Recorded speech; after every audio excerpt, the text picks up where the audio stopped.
Hey, what's up, everybody? We are coming to you live from Bat City Comic Professionals, and it is another Sunday night, so it is time to wind down your weekend. I am Shannon, aka Small Press Shann, and with me, as always, is my buddy Philip, aka Wednesday Phil. Kind of still, I guess. Are we still Wednesday filling? Okay, good. Yes, we are. In small doses. Okay. That's what is. I'm gonna use it. Just on Wednesdays. Yes, just on Wednesdays. 1 out of the 7 days I'm Wednesday Phil. But no, I'm definitely still gonna be Wednesday Phil. And there's a chance with the new job I'm gonna have Wednesdays off. Right, so we might actually see you a lot more on Wednesdays. Yes, I may be here all day on Wednesdays. What? Don't get our hopes up. The whole world, they're all gonna come on Wednesdays now to see you, and I'm gonna be like, I don't know where he is. He's not here. You say that, but we all know everyone comes to the shop to see Matt. That's true. That's how it always is. Everyone, every time I answer the phone here, they're like, "Is Matt there?" No. He's kind of busy pressing books right now. I'll call back later. What? I may be able to help you. No. It's a Matt thing. Okay, that's fair. It's usually because it's about pressing books. Yeah, probably. Yeah. Or we're there on the CGCQ. Yeah. But how's it going? How's your week? You had big news last week. You quit your job. Yes. And started a new old job. Yes, and this weekend I did both. Ooh. And I can't because one starts at 8 a.m. and the other one ends at 3:30 in the morning. So I'm on 2 hours of sleep. I'm very exhausted. Cool. But I will say, this week I learned how to replace my brakes by myself. Congratulations. And I feel so energized by that. Now I think I'm a mechanic. Ooh, I assume that I just know everything. Yeah, I just assume I know everything, which is not the case. But it was pretty awesome. Sweet. Yeah. Cool. What about y'all? I mean, big night for y'all last night. We did have a huge night. We got to go see Poppy, and I like to throw this out there while we talk about her. I'm going to hide the wine for a second. And yeah, we went and we saw Poppy, who many people know as like Poppy on the internet. Though, she had all those videos years and years ago. Yeah, I'm Poppy. A 10-minute long video of her just telling you that she's Poppy. She then went on to become a pop star and then kind of transitioned into metal and then has kind of come to a point where she blends all of it together. Mm-hmm. And so a bunch of the Bat City volunteer team, the Bat Fam members, went out to see Poppy last night, and it was super awesome. It was crazy. We were supposed to do that last year. Right, and it got postponed. Tickets, were just held until they actually got to come for the concert, and I mean, it was great. I'm so glad that we all got to finally go. It was wonderful, super awesome. I had to jealously look at the Snapchats. Yeah. I was like, oh God, of course. I know. Playing all the songs I want to hear. So I literally was like, I'm not going to snap like the whole thing. I just want to watch the whole concert, except for the one snap that I'll send Phil just to rub it in. Yeah. It sung a little. Yeah, so had to give you at least one. But if you didn't know, not only is Poppy a musician and YouTube star, she's also a comic book creator. And Genesis 1 was her first graphic novel, and then hopefully we'll get to see Inferno in the store soon, which was the follow-up. But we do have Genesis 1 in stock at Bat City. If you remember Poppy from the internet and you want to know what she's up to these days, you can check out her graphic novel. We're going to talk about a lot of new comics, and I'm going to hand you this, Phil. We're going to talk about a lot of new comics this week. There was a lot of new comics this week, lots of number 1s, number 2s, but before we do that, we're going to talk about our wine that you picked. What did you pick for us this week, Phil? I chose Rare Barrels, which is aged 3 months in bourbon barrels, and it's a 2020 Cab Sav. I learned, I think it was the last one that we did, or the one before, that the barrel-aged wines may be my personal favorite. Yeah. And the HEB that I went to today, which is on Riverside, they have the very tail end of their Cab Sav section is an entire row of barrel-aged wines, from cheapest to most expensive. And this fit in with the under $10. So this is the one I chose. Also, I like the label. The label's kind of what draws me towards these. And it says it's got, it's more on the oak side, and then it's more almost central between cherry, blackberry, and cocoa. And then it's got it's more on the lingering finish side than the short finish side, which I like. I'm going to turn this around. I like that they actually made wine flavoring a spectrum on the back and then kind of told you where it falls. Which is much appreciated. Mm-hmm. Because it's definitely, you always hear people talk about wine and break it down like it's science. And I don't know those things. So it's cool to, like, look for that when I'm drinking this stuff. Like, oh, these are the flavors, and I kind of get that lingering feeling there where it's like, oh, that flavor is more on the back end than that initial sip. I think I found it. I think bourbon barrel aged wines it's your thing. That's my thing. Awesome. I like to go to Total Wine and look at this wine pairs with this food, and then if I'm like, I like that food, I'll probably like that wine. That's like my secret to how I pick wines I've never tried before sometimes. I feel like at some point I'm going to need to take a wine tasting class, so I can really get into the concept of it. So I can drop some real knowledge every time we talk about wine. Right. We should do one of those like water to wine like things that they do. Oh, you want to make one? Yeah, we could do our own little pick your flavors and figure out and then I think they teach you along the way during the class. We should just do a live at one of those experiences or something while we learn. I imagine that especially somewhere out in the Lakeway area, that's got to be There's got to be a thing. We'll take a wine class as a video one day. Down. Yeah. I'm so down. All right. Well, rare barrels. Yes. 3 months. 3 months. That's a good time frame, I guess, in a barrel. So, we've got some hot new titles we're going to go through, and we're going to, we've got a lot of number ones. So I put the non-number ones. I think I got most of them towards the top, so we can kind of go through those a little bit faster than those new number ones. And to kick it off, we're going to start with Jeff Lemire's Little Monsters. Yes. This is issue 2. Yes, issue 2. This is an Image Comics title. You've got Jeff Lemire, who I feel like is at least in the top of most praise received on this show. But then you get Dustin Nguyen art, and it's a story about vampiric kids. Yeah, it's kind of like one of those, it's one of those, if a bunch of kids were orphaned in a city during an apocalypse. We see a lot of those stories, and then Jeff Lemire is like, well, what if we took that really common story right now and vampires that are really common and we just mix it together and then somehow we make something strange and unusual because on top of all of that because it's Jeff Lemire. Right. There's going to be that deep storytelling. I also like that it's in black and white. For me, it makes Dustin Nguyen's art just look even better. Absolutely. And in issue 2, we've seen, issue 1 kind of introduced each of the kids, and it showed us that a couple of the kids are known for wandering off and before sunrise, and they've always are trying to get these kids in. And the kids have been here on their own, and they don't really know what they are. They don't really know the concept of vampires. They don't really know how they got here, but they know that they are.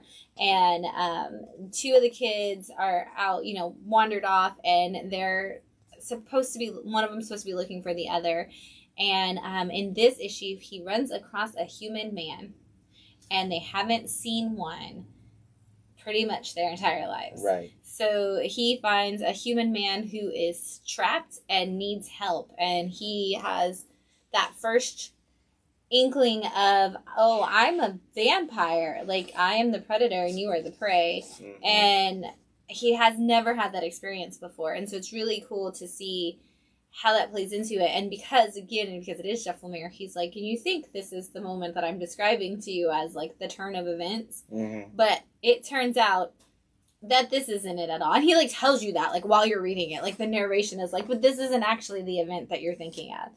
And so it's great because, like you said, Jeff Lemire does give you that deep storytelling. And so you think this is about these lost kids, you think it's about vampires, and then Jeff Lemire's actually, that's really not going to be the story at all. Right. But I do like that because, it's, like you said, you would expect this to be that turning point, and yet it's not, but it still opens up, it's still an experience that you'd want to see. The first kill of a vampire, really, truly embracing who you are. So I'm excited. I mean, again, I feel like Jeff Lemire has not done me wrong. in quite some time, especially with his independent work. And it's crazy that he would choose to do vampires in a time when everyone's doing vampires, and somehow it still stands out above everything else. Which means that you're definitely going to see something completely different. If everybody else is doing vampires, then Jeff Lemire is doing it for the purpose of telling you a different story. And so I'm curious to see what that different story is going to be. And you kind of get your first clue towards the end of this issue. And I can't see it. I can't wait to see it. Yeah, don't miss out on this. It's only at issue 2, so you still have time to get in on Little Monsters. Yeah. We're going to do, so we don't do Vampire back-to-back, we're going to do Heavy Metal Drummer, issue 3 from Behemoth next. Just because I know Phil is going to go insanely crazy talking to you about why he loves Heavy Metal Drummer. I just want you to know that the only 2 notes I wrote about this book, because, again, I don't want to give too much away, because I think a big chunk of the excitement of this book is you have no idea where it's going. Yeah. My only 2 notes were fucking fuck yes, this book rules, and what drugs was this guy taking when he made this book? Right, that was our big conversation is, we know there were drugs, it's just which ones are they? Because there's gotta be drugs for this, and I think that if people have never seen what the inside of Heavy Metal Drummer looks like, they need to see it, so you definitely need to open that one up for them. There's a few, because I know that there is a lot of nudity in this book. It's a very mature book, but good Lord, talk about a fantastic creative team. I'm only going to show a few pages in this book.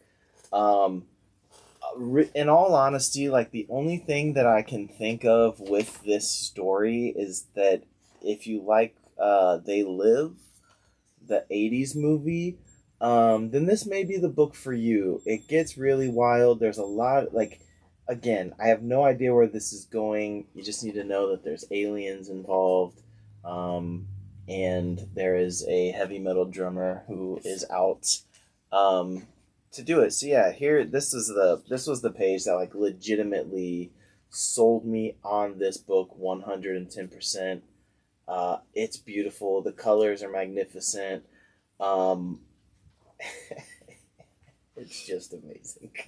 Like, if you have not read this book by now, jump on it. Yes, look at that. And that's where the drug parts come in. And I don't think I have copies of issue 1. I think I'm sold out of them, and I think Diamond is sold out of copies of issue 1, but would really love to see if they do a second print for that, because it's going to be... They need to, because it's been super popular. And we were talking about it earlier, because there's another Behemoth book that we're going to talk about later this week, and it's getting to the point where you can just kind of trust when you pick up a Behemoth book that you're going to be intrigued. In all honesty, to this point, Behemoth and Red 5, or I guess technically Stonebot and Behemoth are slowly becoming my 2 favorite publishers in 2022. You got to pick this up. You said, issue 1 may be hard to track down, but I'd find a copy if you can. Hopefully there is a second print. Hopefully. I don't think Behemoth has had to go to a second print with the book yet. I don't think so. Like, they should have with The Girl Walks Home Alone at Night. Yes. It needed a second print, but I don't know if they did. I think that one did. Because there was a variant cover. Right. And I think the second printing was the variant. So it may be possible. Yeah. But I don't want to say any more besides this book is it's just awesome. Great. Yeah. And you're going to continuously ask yourself what is going on, and you're going to love it the whole time. The whole time. Yes. I'm trying so hard not to go like back to back. Can we talk about this one, the surfing book? Yes, because you love this surfing book. Yes. So this is Third Wave 99, number 2. This is from Scout Comics, and this is a book that has me laughing every time. And is this one done by James Hyatt? I think yes. Who is actually in charge at Scout? Oh, yeah. Really? This is the guy who runs Scout that does this book. So this was a book that in the first issue, you're introduced to this young boy and who is learning how to surf, and your typical pro surfer guy who runs a surf shop. He has a clothing company. He's like the ideal SoCal surfer dude, the long blonde hair. And throughout it, you find out that he runs like an Alcoholics Anonymous kind of recovery program. like a recovery style program. But it's like drum circles on the beach. Yes. Which, if you've been to Florida, is a very like Siesta Key has a drum circle every Sunday night on the beach. Like that's a common like meetup kind of situation. Yeah, this is everything that you would expect in that. And then at the end you find out that maybe there's more to this surfer guy. There could be some stuff going on behind the scenes. I don't remember in issue 1 if they actually tell you what it is. They do, I think they do. Like he's an agent? Yeah, he's like an FBI agent type person. I don't know if that's like actually who it's with, but it's like some kind of like agency that he's with. And then this issue completely does not decide to continue on the story in any real manner. Really what it does is just show you how perfect of a human being this guy is. I know. Like in every regard, he's super nice. And then oddly enough, everyone else around him is also just really great at oddly nice. Yeah. And it's weird to me, but also there's moments where like he stops a guy from hitting a woman in a bar and he's teaching guys how to surf. But it's like, this is all coming into play because, you see the arrival of a newcomer in issue 2, and he seems to have that same mentality. Like, oh, well, I'll do this. But then that guy, like, there's a darker side to that guy that we learned about. So it's like, you do see, like, and so you kind of, like, wonder, like, who all is going to have, like, this niceness is a part of the act, and who all's niceness is, like, because they really are. Like, are we genuinely going to have it? The whole thing reads like an episode of Baywatch, and I kind of love it. The dancing sequence. He's doing, like, the cliche 70s Saturday Night Fever. But talks about being, like, a professionally trained dancer, and, like, but it's, like, literally the pose from, like, Saturday Night Fever. Oh. Yeah, it's fantastic. But, and, like, you were like, oh, yes, when I was like, hey, and then this book came in, and you were like, yes, okay, like, I gotta read this. Because this book, like, there's the side story with the young kid, you introduce this new character, and it doesn't really push the story forward in any way. It's just like, hey, this is why he's the good guy. Like, we're gonna drill it into your head. And there's the undertone of the story, because we do still talk about, like, whoever he works for, but it seems to get more obscure in this issue. Yeah. Like, you thought you knew in issue 1, but now it's like, wait, who does he work for? Right. Like, because now I don't know. I thought he was a good guy, but now it's like, is that an act? Like, where's this going? And so I like the little tiny bits of the story that they're, like, trailing through it. Yes. Keep you on it. Because, yeah, like you said, it's almost like watching a show. Because it's like, oh, last episode we talked about these things. And they do that, like, you get your recap of, like, on the last episode kind of feel. And then you go into a completely different story. But then those little bits of, like, on the last episode seem to come into play. Yes. And so it does feel like they're writing it like scripting, like I said, a Baywatch or a Miami Vice or one of those shows where it's like there's crime solving, but it's on the beach and we're surfing until we figure out how to solve these crimes. Yeah. Like, it's a ball of fun. Yeah. I mean, I'm entertained by it, and it's kind of leans a little bit towards that, like, it's so bad it's good. Yeah. But at times when I read it, it almost feels like that's the point of the book. Yeah. Like, it's supposed to be kind of cheesy. And we both laughed when we read the name the first time. We were like, Third Wave. That Third Wave 99. Yeah. Like, that sounds cheesy. And then it's like, okay, but again, like, it kind of feels like it's leaning into it. And, yeah, it's still telling you a really good story. Like, I was like, oh, I can't wait to see what happens in this issue. So, and now I really want to read the 3rd issue because I want to know about this trip that he is talking about. And that's, like, all kinds of, like, I'm not going to tell you more than that, but there's this trip that he keeps referencing that's, like, the little acorn that keeps going along that I'm like, where is this going to play out and what is this? Because I feel like there's some big scam coming around. Yeah. I mean, honestly, you should hop on board because it is a lot of fun.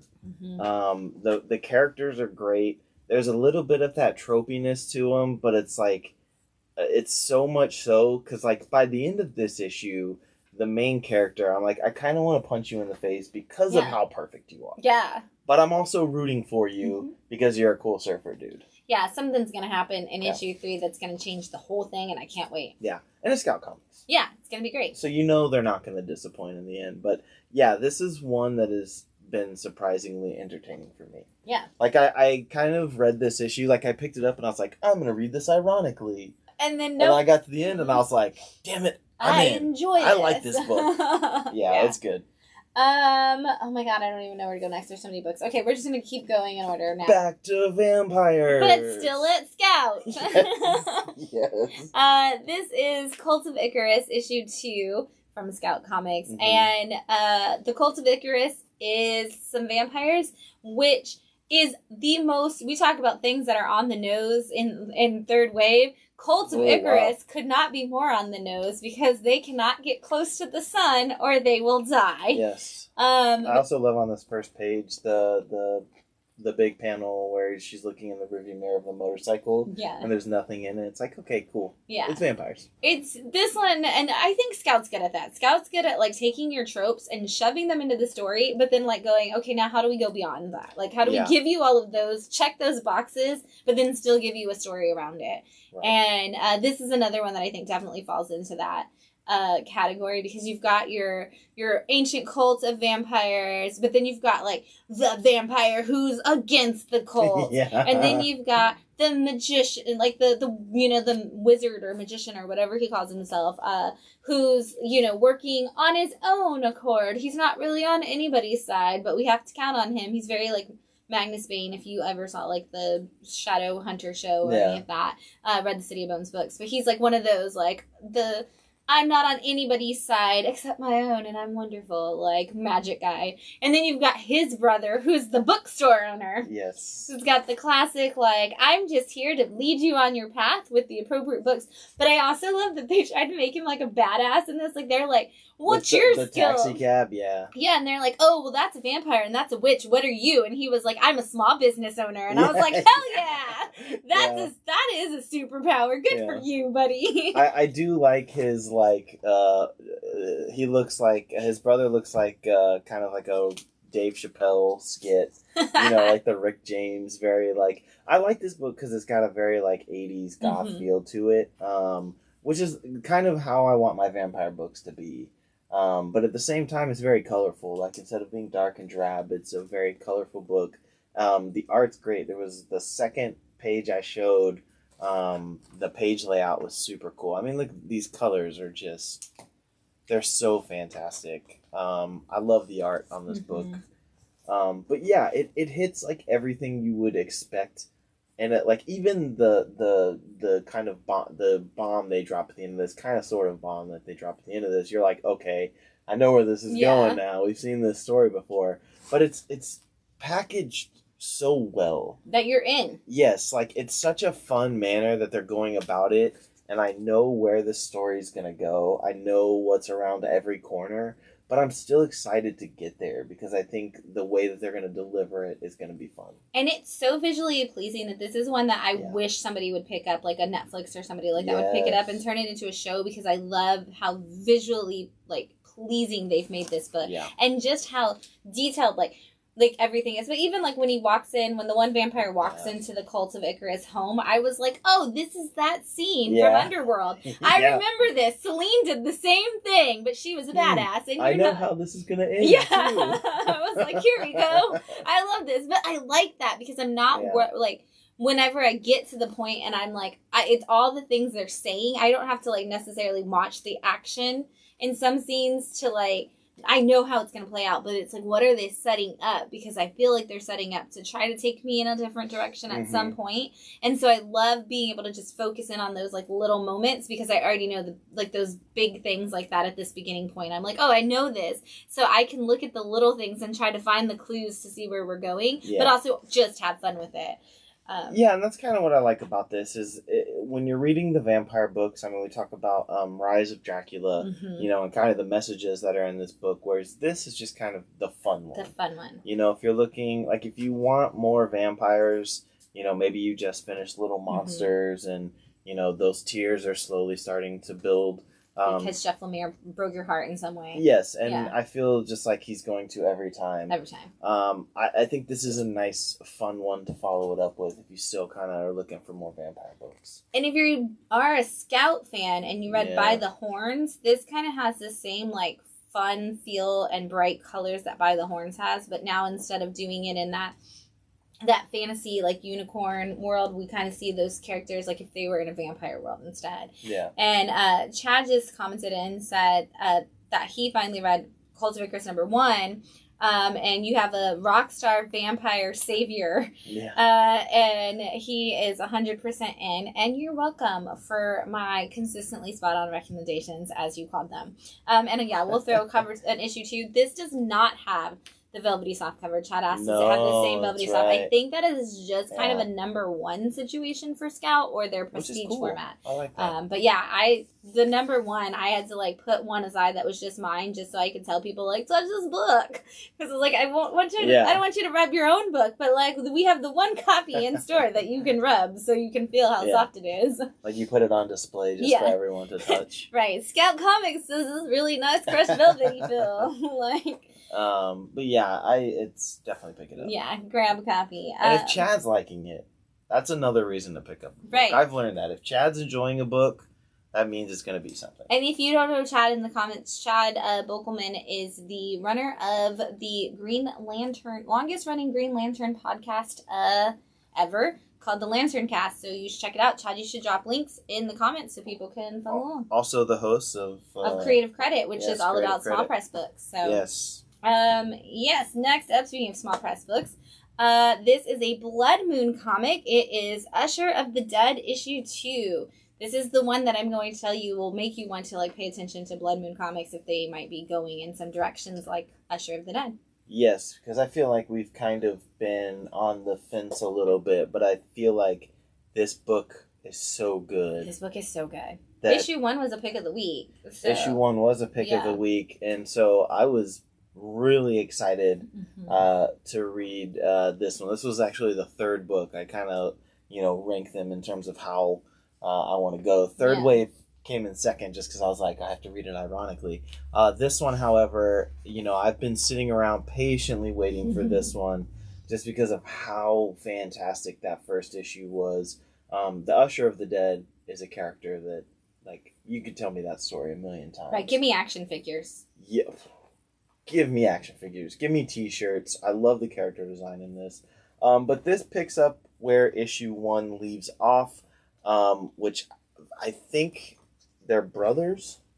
Yeah, the Usher of the Dead or the friend? No, those are 2 best friends. Okay, there's the 2 best friends. Yeah, you have your well put together guy who's gone on to they've been best friends since they were little, and you've got the one guy who's well put together. He's like accomplished his goals, does everything he says he's going to do. It's just like, follows through with all of his beliefs and stuff. And then you got the other friend who hasn't accomplished anything and holds on to the past and is like, hey, remember when we were 5 and we did this one cool thing? Yeah. And he's like, yeah, but like we're adults now. What are you doing now? And he's like, oh man, I'm doing nothing. It's cool. Yeah, but remember that time? Yeah. And they were on a trip together in issue 1, and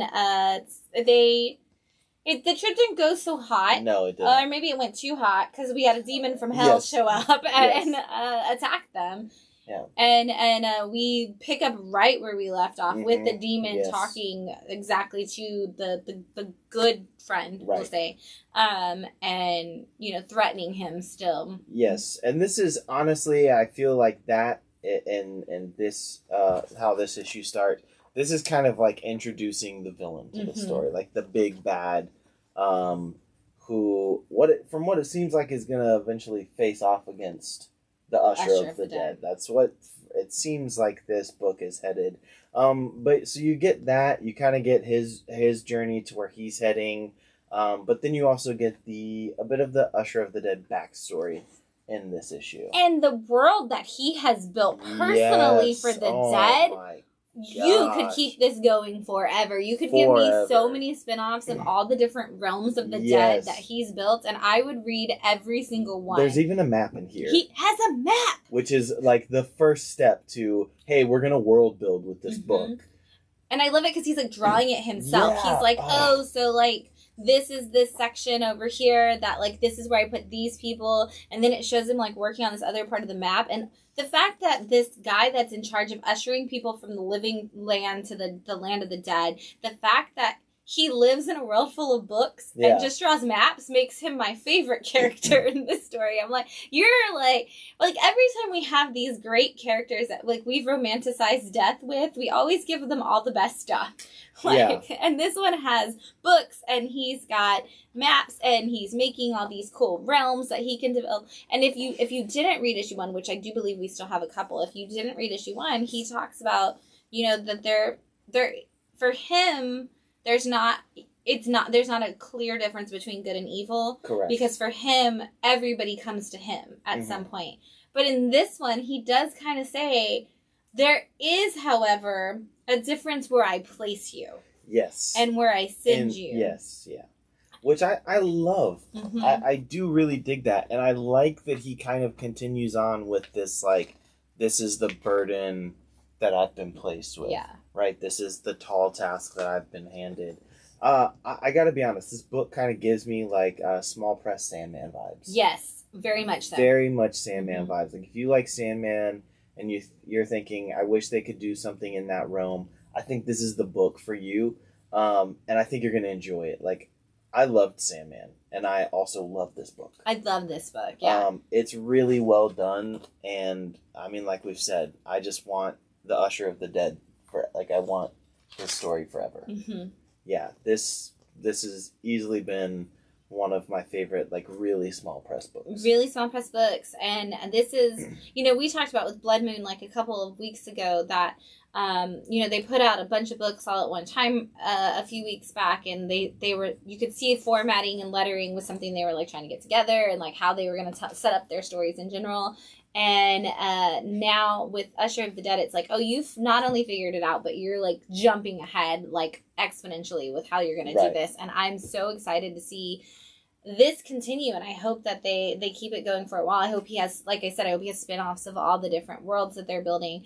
And I hope that we continue to see some things like this coming from Blood Moon. I mean, you have a name like Blood Moon. I want to see more, like, creepy, weird, like, horror books coming out, and I want them all to be extraordinary. And I feel like, from what I remember, everything that I've read has been pretty horror. They've all been monsters or horror of some kind. So I'm totally on board. Yeah. For an all horror publisher like this.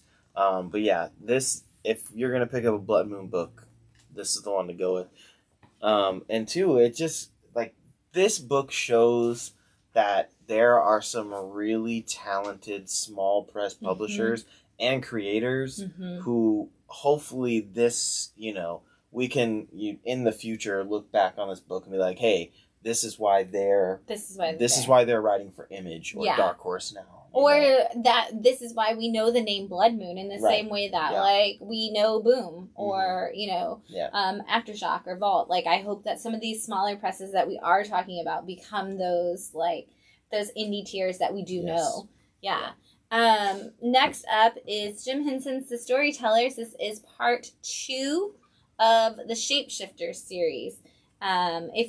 These come out from Archaia, which is on a Boom imprint, and if you don't know, these are actually been going on since the days of Jim Henson Everything, those back in that time period, and we see they come out in 4-part series where they just focus on myths and fables from different cultures of different kinds of things. So we've had ghosts, and we've had tricksters, and now we're doing shapeshifters. And this particular story, it's just one of those, like, really beautiful stories. It focuses on the dancers, and it's about a little girl whose family lives in, you know, on the edge of some woods, and she is super into dancing. And one day she's out there playing by herself, and she has this family that she discovers living out there amongst the reeds. And the little girl that she is dancing with, her name is Reed. And when she shows her mom she met this family, her mom looks back, and all it is actually the reeds on the riverside. And the mom is like, there's nobody there, sweetie. But as far as she knows, she spends her whole life like thinking of these, like dancing with these reeds and celebrating with them. And then she becomes a ballerina, and she goes on and becomes a professional dancer. And yet, every time she can, she goes back to celebrate with the reeds, and she dances with them. And of course, it goes through her whole life, and you see things like her mother passing away, and the house getting sold, and construction coming in, and how the world changes completely around these reeds and around her, and just the way that through her whole life, like from birth to death, like these reeds and the ability to dance like just plays such a big part in her life. It's a beautiful story. Nigel, the keymaster, was here with me earlier, and he was like, "What books did you read this week?" And I was like, "I just finished this one." And he read that, and he was like, "That was really beautiful." And I was like, "Yeah, well, it's a Jim Henson Storyteller. They're all really beautiful. You can pick up any of them. They don't ever connect. It doesn't matter. You can just grab a Jim Henson Storyteller and have a good, heartfelt, beautiful moment, or learn a lesson. It's like watching an episode of any of the like Jim Henson shows. You're gonna get this heart and moral out of it, and it's gorgeous. Yeah, I mean, I've heard nothing but great things. I'm one of those weird completionists where I feel like I have to start at the very beginning. But I've heard nothing but amazing things. Jim Henson, like anything attached to Jim Henson. It's true. It's just a must have. Yes. Thank you. I was like, you saw that. Good. Yeah, I was like, oh wait, I have to hold this comic. Yeah, it's totally fine. So I waited to take the last drink until you were done, because I knew I was going to be waiting if I didn't. The next book is from are we back on Black Mask? We're back on Black Mask with Hecate's Will, issue 3, and this is a Yolanda Sandrofino book, who I talk about being obsessed with all the time because of Alice in Leatherland and a thing called Truth. This is all about a person who they're a street artist, and they're kind of trying to figure out also like who they are as a person other than that. They've always just kind of put all their identity into their art, but they work also as the costume designer on sets, and they've got this whole group of friends. We've got singers, we're in a Broadway style setting. We work out on a show, on a musical, so you get the literal cast of characters, and they're trying to learn to be a part of life instead of just be an observer of life. Because as an artist, they've always kept themselves on the outside and done just an observation of life. And as this issue is New Year's, Hecate's like, hey, you know what? I'm going to actually put some effort into being active in the world, and I'm going to actually just start listening to people. And so it's great because in all the first 3 issues, when people are talking while they're doing the design work for their costumes or doing any fittings, it's always just empty word bubbles. Mm-hmm. And we see a scene in this one where it's the same thing, where there's these empty word bubbles because they're just not listening, and then suddenly each bubble, like in the different panels, starts to fill up because they're finally listening. And they're like, wait a second, did you say you were doing, you work at a charity? Like, you're doing some work? And they're like, yeah, there you go. Yeah, I've been telling you about it for months. They're like, oh, cool. How's that going? It sounds like you're doing a lot of things. Like, I'd really love to know more. And they're like, you don't listen to anything, do you? And they're like, no, I am. I'm listening. I'm trying this new thing. And like, people come up to the room and they're like, hey, go ahead. Tell me. I'm here to listen. And so it's helping. We're seeing this moment of self-discovery, which is what all Yolanda Sandrofino books are about, through connecting with other people. Which is also a big theme for Yolanda's books. And so we're starting to see that concept of, like, for this particular artist, like, you can't really, we're looking at, like, a moral of if you just observe the world and you put yourself out of it, you're not ever actually really experiencing it. And you can't speak to the observations if you don't understand the world that you're in. So it's a really, really beautiful book, and I love those muted pastel colors that they use for it. Yeah, it's great. The colors are what I think really drew me to this book, and also Yolanda. I mean, I feel like that you've kind of now put that name into my brain as like a name that I need to pay attention to, and read anything that has their name on it. Because I mean, I enjoyed a thing called Truth, which the trade comes out this week. Oh, really? Mm-hmm. Okay. But yeah, I think this is definitely a fun book to read. I haven't read this issue yet. I've read the first two, and yeah, I really enjoyed it. I also really want to read Alice in Wonderland. Yeah, everybody should. Yeah. Everybody should read Alice in Wonderland. And if you come into the store and ask me for a recommendation of something happy and fun, I'm probably going to shove it in your hand. So just be prepared. Yes. And if you come in for a recommendation and you have no thoughts, I'm probably still going to shove it in your hand. So we talked about Red 5 comics earlier. We have issue 2 of Download. This is a story that takes place in Austin. Yes. So this is supposed to be a bunch of kids in Austin, Texas, and one of them is suddenly downloaded with a bunch of information into his brain, kind of like a la Chuck, if you remember that show from the It's one of my all-time favorite TV early shows. 2000s, I guess. Yeah. The Zachary Levi TV show, but this kid is suddenly downloaded with all of this information in his brain, and that information includes all of these designs for fancy tech stuff that they don't really know where it came from. And so him and his friends get together in his garage and they start building out their tech. And so they go from kind of, we're going to build like comic books and we're going to do all this other stuff, to now they're building tech of who knows what kind of, like, they do not know where these plans come from. They don't know. But they're all trying it out. And so issue 2 is them doing experiments for all of the tech that they drew out designs for. And we start to see what that's connected to and the people that may or may not be after them just because he is a download. So we don't know. We're kind of led to believe that they're nefarious, like, this is going to be bad that these people are finding him, but they could be, we don't know. It could be people on the thing. I would just like to point out, though, that cover is supposed to be Austin, and that's not what our skyline looks like. Very similar. There's the Frost building. Oh, it is in there. Okay, I was looking for the Frost building. Your finger was covering it. Yeah, that's kind of the condos. It does hit. There's the few of the buildings that stand out. They kind of chose some of the more recognizable buildings of downtown. It's not a perfect skyline, but I do remember in that. I do remember in that first issue, I was like, I don't know if I can buy into this story, because, it's set in Austin, and in that first issue, it looks nothing like Austin. But... And I was like, this is going to be tough. Yeah. But, yeah, I think this is a fun story. I like the art in it.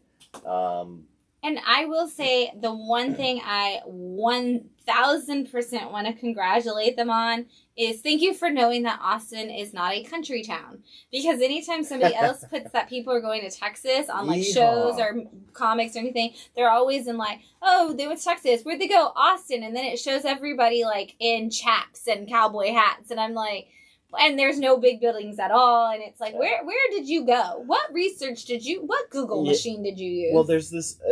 up until the tech boom and kind of what Austin's become now, it just kind of got lumped in with the rest of Texas. Right, and it's...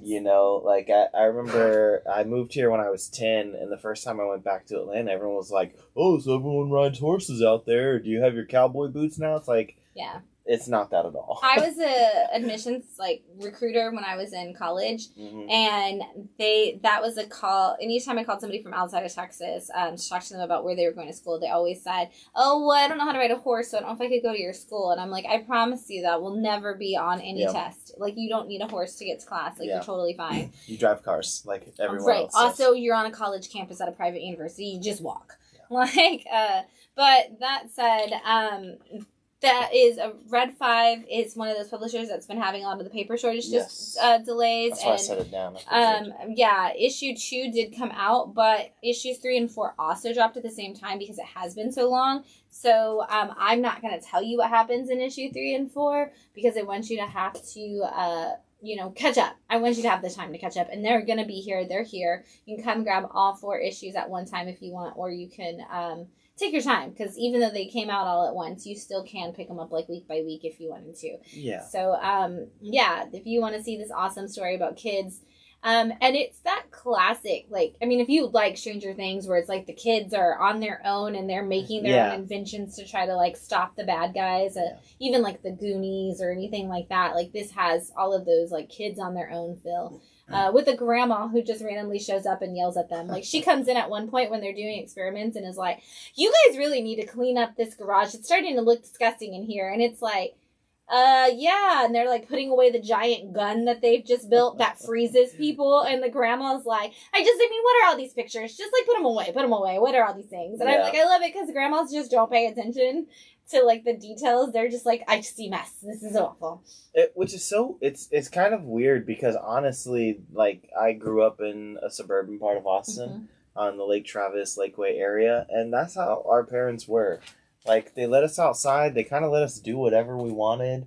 There's no real questions about it until it caused problems where they're like, whoa, wait a second. Why is there a fire in the front yard? But up until that point, they're like, they don't really care, you know? And I like that about this story a lot. Yeah. And Chad, I believe they are all on your box, actually, because you are subscribed to it, I believe. But this is the whole thing, That's the whole thing. Yeah, all four issues are now out. And I have never seen a Red 5 trade yet, so I don't know if they do trades because they are such a small publisher. So if you are interested, just grab all 4 issues because I have yet to see a trade from Red 5 because they're so new, and so I don't know if it's a thing that they're going to be doing. Yeah, I feel like they did a trade like a year or 2 ago for one book, but maybe also not. Yeah. Not sure.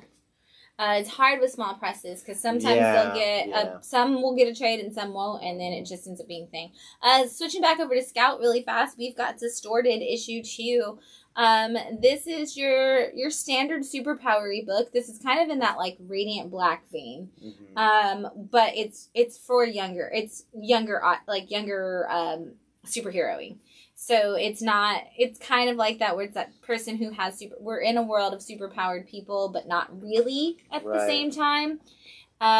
This issue, I know you were talking about it. You were like, oh, I wasn't really sold on issue 1. This issue was kind of has like a creepy looming feeling because you have a guy who's wearing a rain slicker and has an axe, and he's going around to just houses and just like killing people and possibly eating them.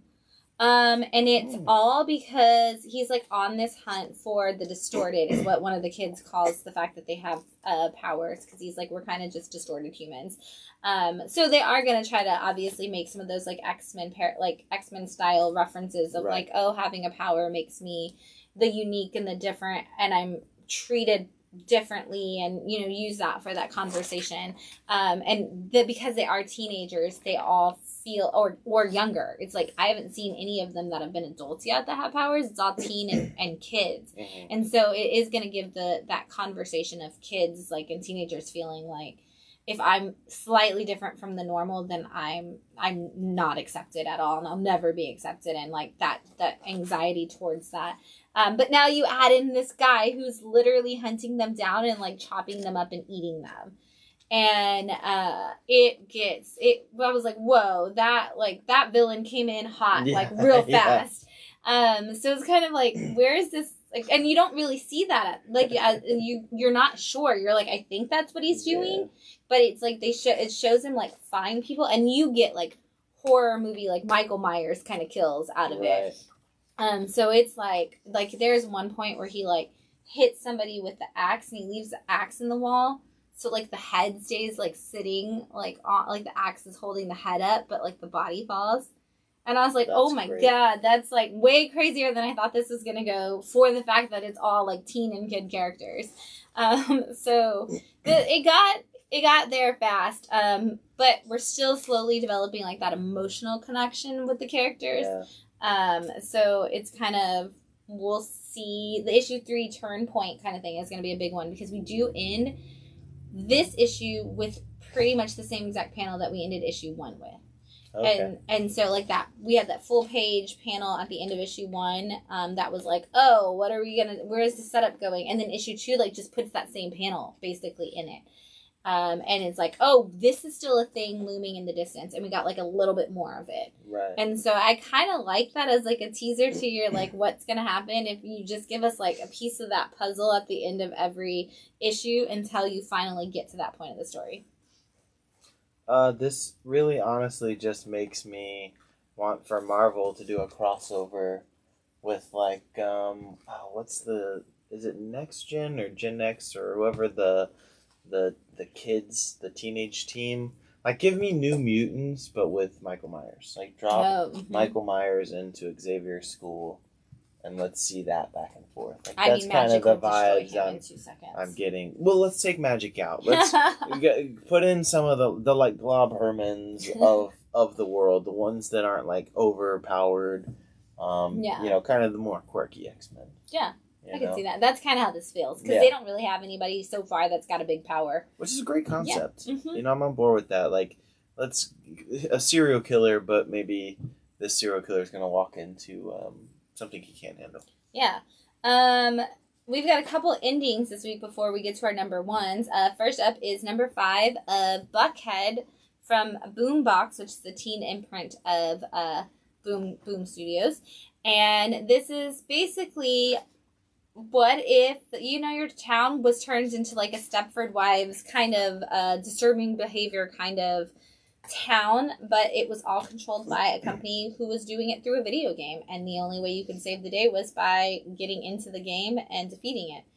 And again, you've got that like Goonie style kids coming together, fighting against the adults to save the day. I do feel like this issue because it is issue 5, so much of like the things that they might have missed setting up along the way, they packed into this issue. So you got a lot of, oh, by the way, like the villain is like, this is the person that's been doing this, and this is this. And so you got a lot of back-ended exposition in this issue, and then like a really quick resolution. For it, which we see a lot with the Boombox books, because they do want to get you like into that action right away. Mm-hmm. And so you do kind of get some of the Boombox books do get a little like back-ended like exposition on heavy, but it works really well for a lot of the stories too. And this is one of those where it was like, oh good, because I was wondering about that and I thought we were just going to gloss over it. So yeah, I've been enjoying this book. I haven't read this issue yet, so I'm not gonna go too much further, because I have enjoyed this book, and I do feel like up until this point, pacing was something that I was kind of applauding them for. I was like, all right, you're getting through these 5 issues, kind of, you know, at the right path in the right amount of time. But I was also like, well, there's still some question marks. So yeah, I was kind of expecting this to be a very information-heavy final issue, which I'm okay with, because I think that the journey that we've taken to this point, this looks like we're about to head towards the final battle, so I'll show this one because it's got pretty colors on it. Yeah. And then I'll stop here because I do not want to give away the end of this book for myself. Fair. But yeah, and this is a name. Shobo is also, I think we're going to be talking about their other book, New Masters, that came out this week. And again, that's a name that I've jotted down on a sheet of paper in terms of creators so far that I'm really impressed by. And I think this is definitely a fun one, especially if you like video games. Yeah. You know, you kind of like the Goonies. I like I always like that like reluctant kid team. Yeah. Where it's like, okay, I guess we have to do this like because we're the only ones. No one else can save the world. I guess we'll do it. Yeah. And like we don't necessarily even like each other, but now the bully and the nerd and the this and that all have to come together. I almost went into just quoting the Breakfast Club, like... which is kind of the big draw for me. Like I was a huge Breakfast Club fan as a kid. It was one of my favorite movies as a kid. And so it makes sense that like now in comics I'm drawn to that, like, oh, here we go. You know, let's see the bully and the nerd become best friends by the end of this. Yeah. So The other ending of a book this week was a surprise ending for everybody, and we're gonna run our mouths about that for a minute, I'm sure. But it is Black Widow issue 15, with this incredible Adam Hughes cover, and that has been an ongoing for the whole series. These just fantastic Adam Hughes covers for Black Widow, which isn't something I always say, but this is a series that they've been like this. It's not like, it's not a TNA kind of cover. It's just like they've done some really cool. Though the one where the smoke was like the silhouette like line of her dress was just phenomenal. Like we've done a lot of like really cool concept designs. That said, Kelly Thompson and an entirely female team, Eisner Award winning team, saw the cancellation of Black Widow. Which is a total amount of crap. But it is also kind of a reminder that just because you win the Eisner may not necessarily mean that you have the sales. So a lot of people are like, oh, like, did it stop selling as much? And I mean, yeah, it kind of did. Like, people, but that was that's typical of big two books. Absolutely. As they get into those middle issue, like, past that first trade, you do see a drop when you get into the second trade because there's that delay. There's a delay usually from like issue 6 when the trade, like 5 or 6, wherever the trade drop is. There's a break because they wait a while to give everybody who wants single issues a chance to get them, and then they go finally put the trade out, and then it's like, okay, well, let's wait a little bit longer so that the people who waited for the trade can catch up, and now we're going back. Right. And so you do get, you lose people when you do it that way because you do take those months off, and then you come back and it's like a little bit less amount of people, plus adding in the paper delays and the fact that this book has had the book was one of those that got pushed on the delays. Like it was like, oh, well, we have delays. Well, we can hold Black Widow kind of thing is what it felt like because Black Widow seemed to get pushed back further and further so many times. And it's a shame that we find ourselves losing this book because this has been one of the best Nat books. Like this has been such a great story for Natasha. If you haven't read it at all, it starts with Natasha being married and having a son. And she's, as far as she knows, she's never been an assassin. She's never been an Avenger. She's just worked like this regular job and has a husband and a son. And nobody knows where she is. And, of course, there are 3 people in this world who will always come looking for Black Widow, Natasha Romanoff, if she goes missing. Hawkeye, Winter Soldier, and Yelena. And they all 3 come. And of course, I love that like Clint and Bucky are working together in the very first like issue. You see them scouting it out. And then right next to them, Yelena just walks up and she's like, are you guys ever going to do anything about this? Or are you guys just going to stand around and like contemplate? And they're like, well, we think Nat might be happy. And she's like, she's not. We're not in her life. She's not happy. And it wakes Nat back. They end up, Nat gets woken back up, gets brought back into the fray of everything. And she's solving her own mysteries, and she ends up with Yelena on her side, and they start their own own little organization, the 2 of them working together to stop some issues. They bring in some new younger girls. You get to see Aranya come into the team. You get so many like really cool things, and then in this issue I love how, because they did know that they were canceled, you do get a finale. Yeah, that's why I stopped where I did, because I was like, I think I'm getting too close to, I don't want to reveal anything. Yeah, you do get a finale, and Kelly and team did an absolutely phenomenal job of kind of tying in all the ends that they had working, where you could still go more if you needed to, but you do get to see how all of those people who mean a lot to Nat actually come into play and will always be there for her. Yeah. So, absolutely, if you never read it, grab Kelly Thompson's run. And if you are a fan of a series, make sure you're doing a lot of things. Make sure you're buying those issues. Make sure if you're on social media, like tweeting about them, talking about them, recommending them to your friends, getting them not just digitally, because if you just buy them digitally, they're only going to make them digitally. So if you are getting them digitally and you're okay with them just being digital, great, but they are looking for those numbers on both sides to keep them going. So make sure, if you like it enough, go out and buy an issue every once in a while, just to keep it going. or buy. I know a lot of people are like, I read digitally and then I buy my favorite series like in print too. So also, Marvel, stop fucking giving Black Widow the short end of the stick. yes, Quit that shit. I don't understand it. You did it with the movies. You did it with the comics. Like, you have Kelly Thompson, who is a phenomenal writer, writing a book that every person that I know that's reading it is like, this is one of my favorite Marvel titles. And still, you're like, oh, yeah, no, let's put an end to this, but let's keep going with everything else. You know, let's let Jonathan Hickman do all 90 of his X-Men books for 50 issues. It's annoying. and there's so many books too that it's like that they keep going. I mean, everybody has repeatedly said that like they don't really necessarily like the current Avengers run, and they're not picking it up anymore. And we see those dropping and dropping and dropping. And yeah, I mean, I still have the majority of my Marvel subscribers get Black Widow.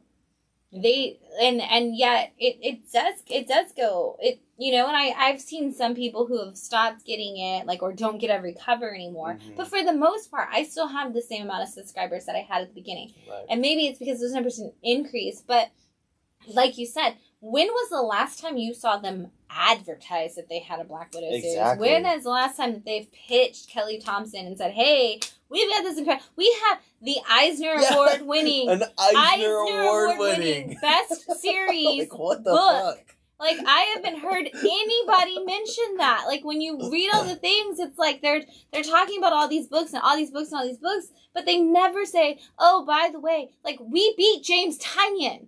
Like, Kelly Thompson, you beat Crossover. It beat Department of Truth. It beat, whatever the other one was that, it wasn't Something for the Children. Whatever the other one was that Tynion was nominated for, because I think he was nominated for 2 last year. But there were some of the biggest books last year, you know, that everybody buys and everybody loves, and Kelly Thompson's story beat that. And it's like, give it the credit, and give Natasha the credit she deserves. She is a great character, and there's so much you can do with it. And I love the Black Widow movie. I thought it was fantastic. I loved the Black Widow movie. Love the Black Widow movie. Great movie. And now I want 3 of them. I want 3 Where's of them, that and I'm fucking mad. trilogy? I'm mad that we're not going to get the love. It doesn't get the respect that it deserved. We need to do more. Yeah, it's bullshit. I just looked. There's 27 issues of X-Force. Who the fuck cares? More Black Widow. Why do we need 8 Wolverine titles? He's not Batman. Let's stop that shit. Let's give Kelly Thompson, like, maybe do like a Black Widow event book, right? Give us the Widows, and then go back, kind of like a Chip Zdarsky style, where it's like, we're going to do an event, but then we're going to go right back into it, because everyone loves this book. Yeah, why not do that? We should totally give... like, the Widows would be such a great book. Like, we could totally have just a Yelena Natasha book. That would be fantastic. And for all those speculators, let's introduce a new Widow. Yeah, which we kind of started to do in this Black Widow series, and now we're canceled, so we can't ever bring that to fruition. I'm saying, let's have more Black Widow. Let's do some more. We need it. Natasha, Yelena. Yelena is the most popular character in the MCU right now. Why would you not have a book with her in it? I don't understand. Make this happen. Now, also, but if you want Kelly Thompson to do a Yelena-only book, I'm also down for Right, we're fine. Just, you know, bring just a Black Widow title, please. Right, let's do it. It's foolish. Foolish, Marvel. Get it together. Yes. All right. We've got some number ones, and literally Phil and I will rant for an hour and a half alone on how much we want to hear Black Widow, but we've got some number ones, so we're going to go to that, and I'm going to toss it your way first, Phil. Yes. Oh, I missed one. Oh, we missed? That's okay. No, that's the only I'm going to start with the Rocketeer number 1 from IDW. This one is entitled The Great Race, which immediately I'm like, okay, this is going to be exactly what I want. And if you're a fan of the Rocketeer, if you've also been into Bat City, there is wonderful Rocketeer stuff sprinkled all throughout the shop. Statues, toys, lots of great things. Even Amigo figure potentially. I know we opened one of them and played. One up there. There's one. Okay. There's Amigo figure. But yes, this is everything that you want in a Rocketeer book. You get the recklessness of Cliff, the beauty of Betty, and all that wonderful pulp adventure. There's Nazis in this book. Of course, they're going to be the villains. But this is a really great book because this is actually, you have Cliff, who in the beginning gets shot in the back of the jetpack and is basically like, all right, I think I need to stop being the Rocketeer. I think it's time that I finally listen to Betty and I hang it up and I'm like, all right, I'm done. I'm just gonna, the straight and narrow, and that's how it's gonna be. And then, of course, he gets sucked into it because there is a an airplane race that, if I remember correctly, it either starts in Chicago and ends in Paris. Yes. Or it starts in New York and ends in Paris. So I think it's Chicago. I think it's Chicago. And that goes from Chicago. I don't. There's it a giant starts race. in America and ends in Paris. Yes. There's a wealthy billionaire, inventor, professor who's like, very I have Howard this, Hughesy. Yes, I have this new technology in this airplane. But I need you to go pick something else up to add to me building this new machine. And of course, he throws a bunch of money in Cliff's face. And he's like, "Well, I mean, $10,000 is a lot of money." And so of course, Cliff gets sucked into it. And his biggest fear is that he was going to have to let Betty down and be like, "Hey, I'm really sorry, but I think I got to do this." But of course, Betty was like, "No, we got to go. We're going to Paris. Like, I want to go to Paris." This book's fantastic. I mean... If you're a Rocketeer fan, it's perfect. Yes, as a Rocketeer fan, like, it's got everything that I want. It's got the bit of the humor. I think it's really well done. This is a fun book. I highly recommend it. I also am seeing here now that this is the 40th anniversary of the Rocketeer, so it's the best time to hop in. It's a great jumping on point. And even if you've never read the Rocketeer before, like, this is a good place to start. Like, you're not really missing anything. You're going to learn really quickly that this guy has always been very reckless, but is also a badass and has such a cool helmet. The helmet alone. Like, if I could have a comic book prop, this would be the one. It would be the one. But this is a great starting point. IDW, please make this a long-running, ongoing. I mean, Teenage Mutant Ninja Turtles is in the 120s. So I'm just saying, Rocketeers is a good place to start. Maybe we can at least hit 50 issues with this. But, I mean, you could do this book forever, and it's going to give you all the pulp fun that you would expect. Yes. Up next is the Joneses from AWA Upshot.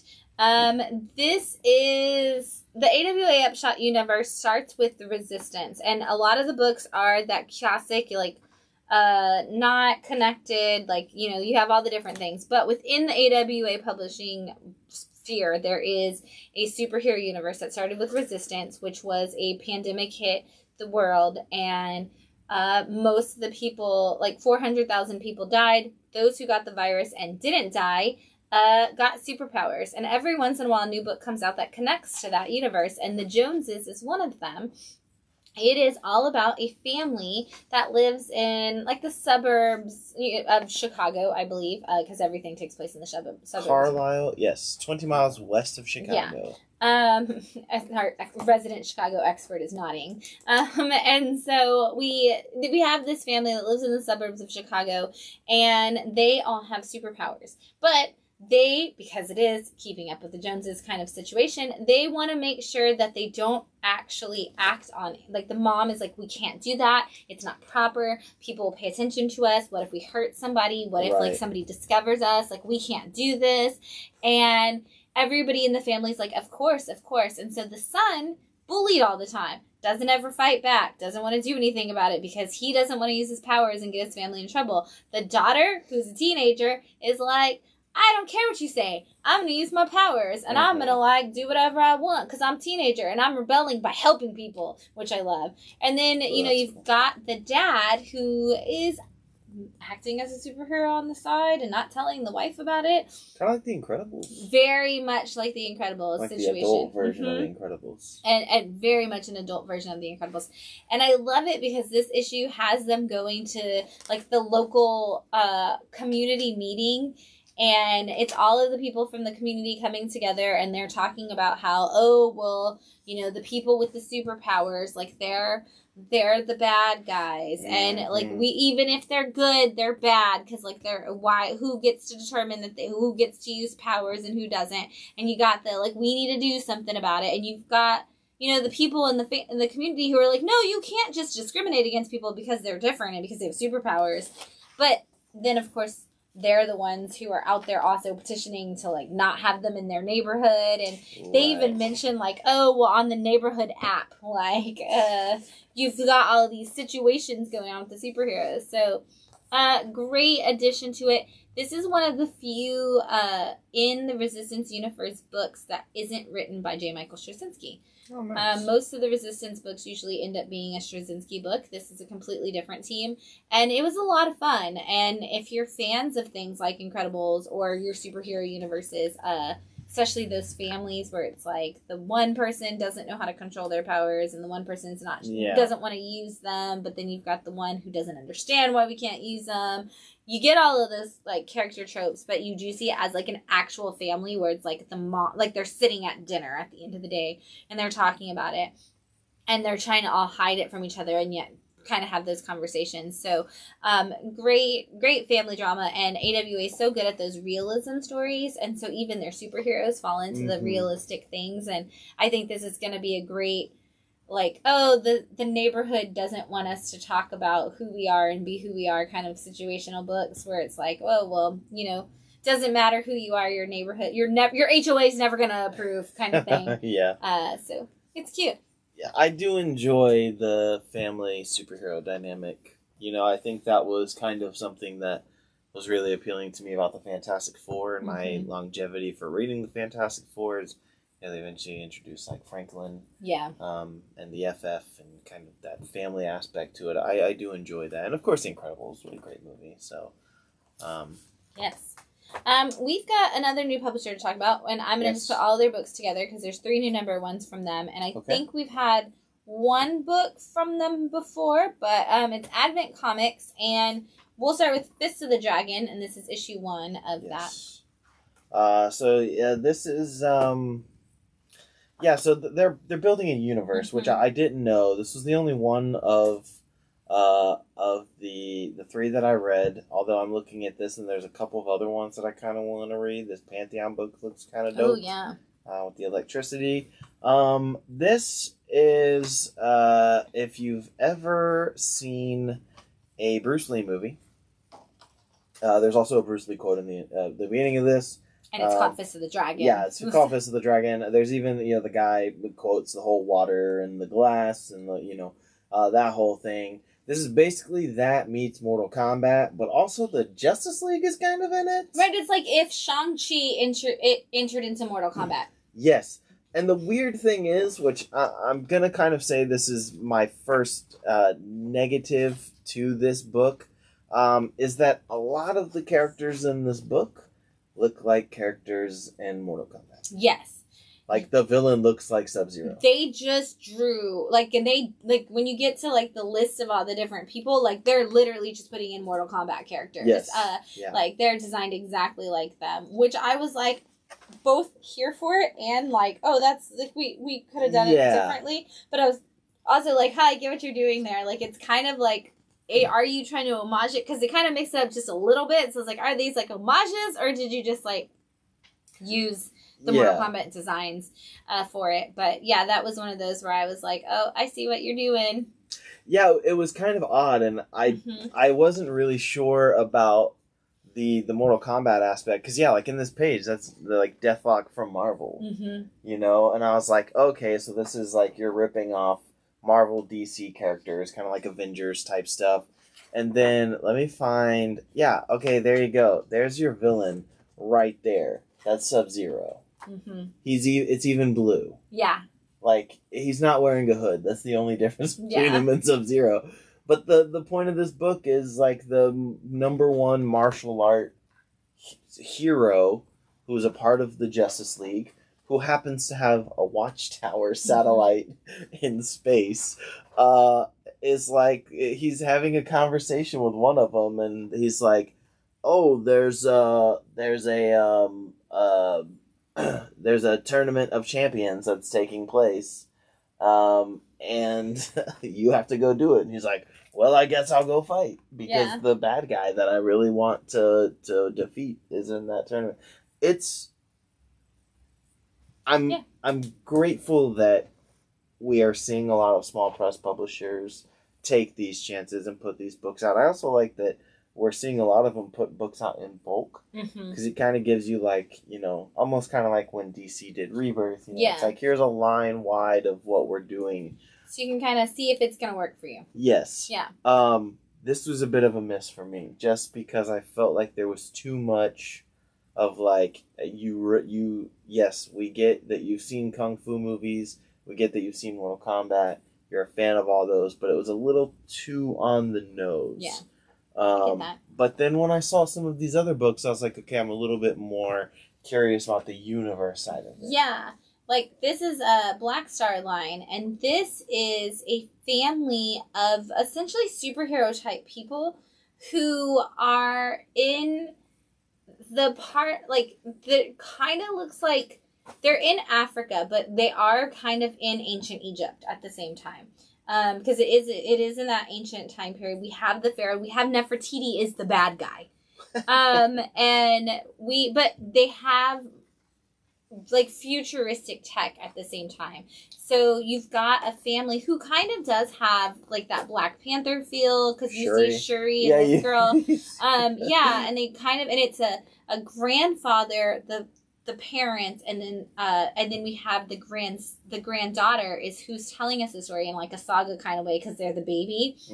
And the thing, and so you have this baby who's narrating the story, and it's all this battle where these, the pharaoh and Nefertiti are coming for this baby who is ruling, like, next in line to rule this world, and they come after them, and it's kind of a cool setup, honestly, like, because you do have so much, like, it's like, oh, well, we're gonna jump up to this like spaceship right now, and oh, we're gonna have, we have these super powered humans, but we're also in ancient Egypt, and so it's like, oh, this is really cool. And then it's like, we are the protectors of Africa. And so it was like, it's a really cool setup, like you said, for this universe. And I'm kind of curious to see what they will do with this. Because we are seeing this baby telling us the story of the time where the family didn't win. Yeah. And that's a really interesting thing because usually when we start out with superhero books, it's like, oh, you see them come together or you see them get their powers. And this opens with they already have their powers. They've already been this established family. They are the ruling power, and they don't win the battle. And the book ends, it ends with like, where is this going to go? Like, because that's like halfway through the book. We already know they didn't win the battle, and we're starting to see like them just kind of realizing, oh, we lost, and oh, this is what's happening, and yet the baby's narrating and is like, hey, also they don't even know all of these things yet. Yeah. And so it does give a good setup. I like that aspect of storytelling where it's like, well, I don't really know where this is going, and you've started kind of in the middle of a story, and because we've already established that like all of these characters seem to have some kind of establishment, but then at the same time, where are you going to take it from there? Yeah. For me so far, I mean, again, a lot of it centers around, like, if you listen to previous episodes of this, you'll hear me say a lot of the times, like, character design is a big, a big draw for me. And my concern is that this looks too similar to things we've seen before. Yes. But again, if you can tell a good story, I'm here for it. And that is my thing, is that the design of the costumes and the characters, that's my only issue that I've seen so far with Advent is, and we're going to talk about that in a minute in this next one, is that they do kind of seem like they take the character design from other things we've seen, like we saw in Fist of the Dragon. We see a lot of the Mortal Kombat characters, the Black Star line, they look a lot like the Black Panther characters.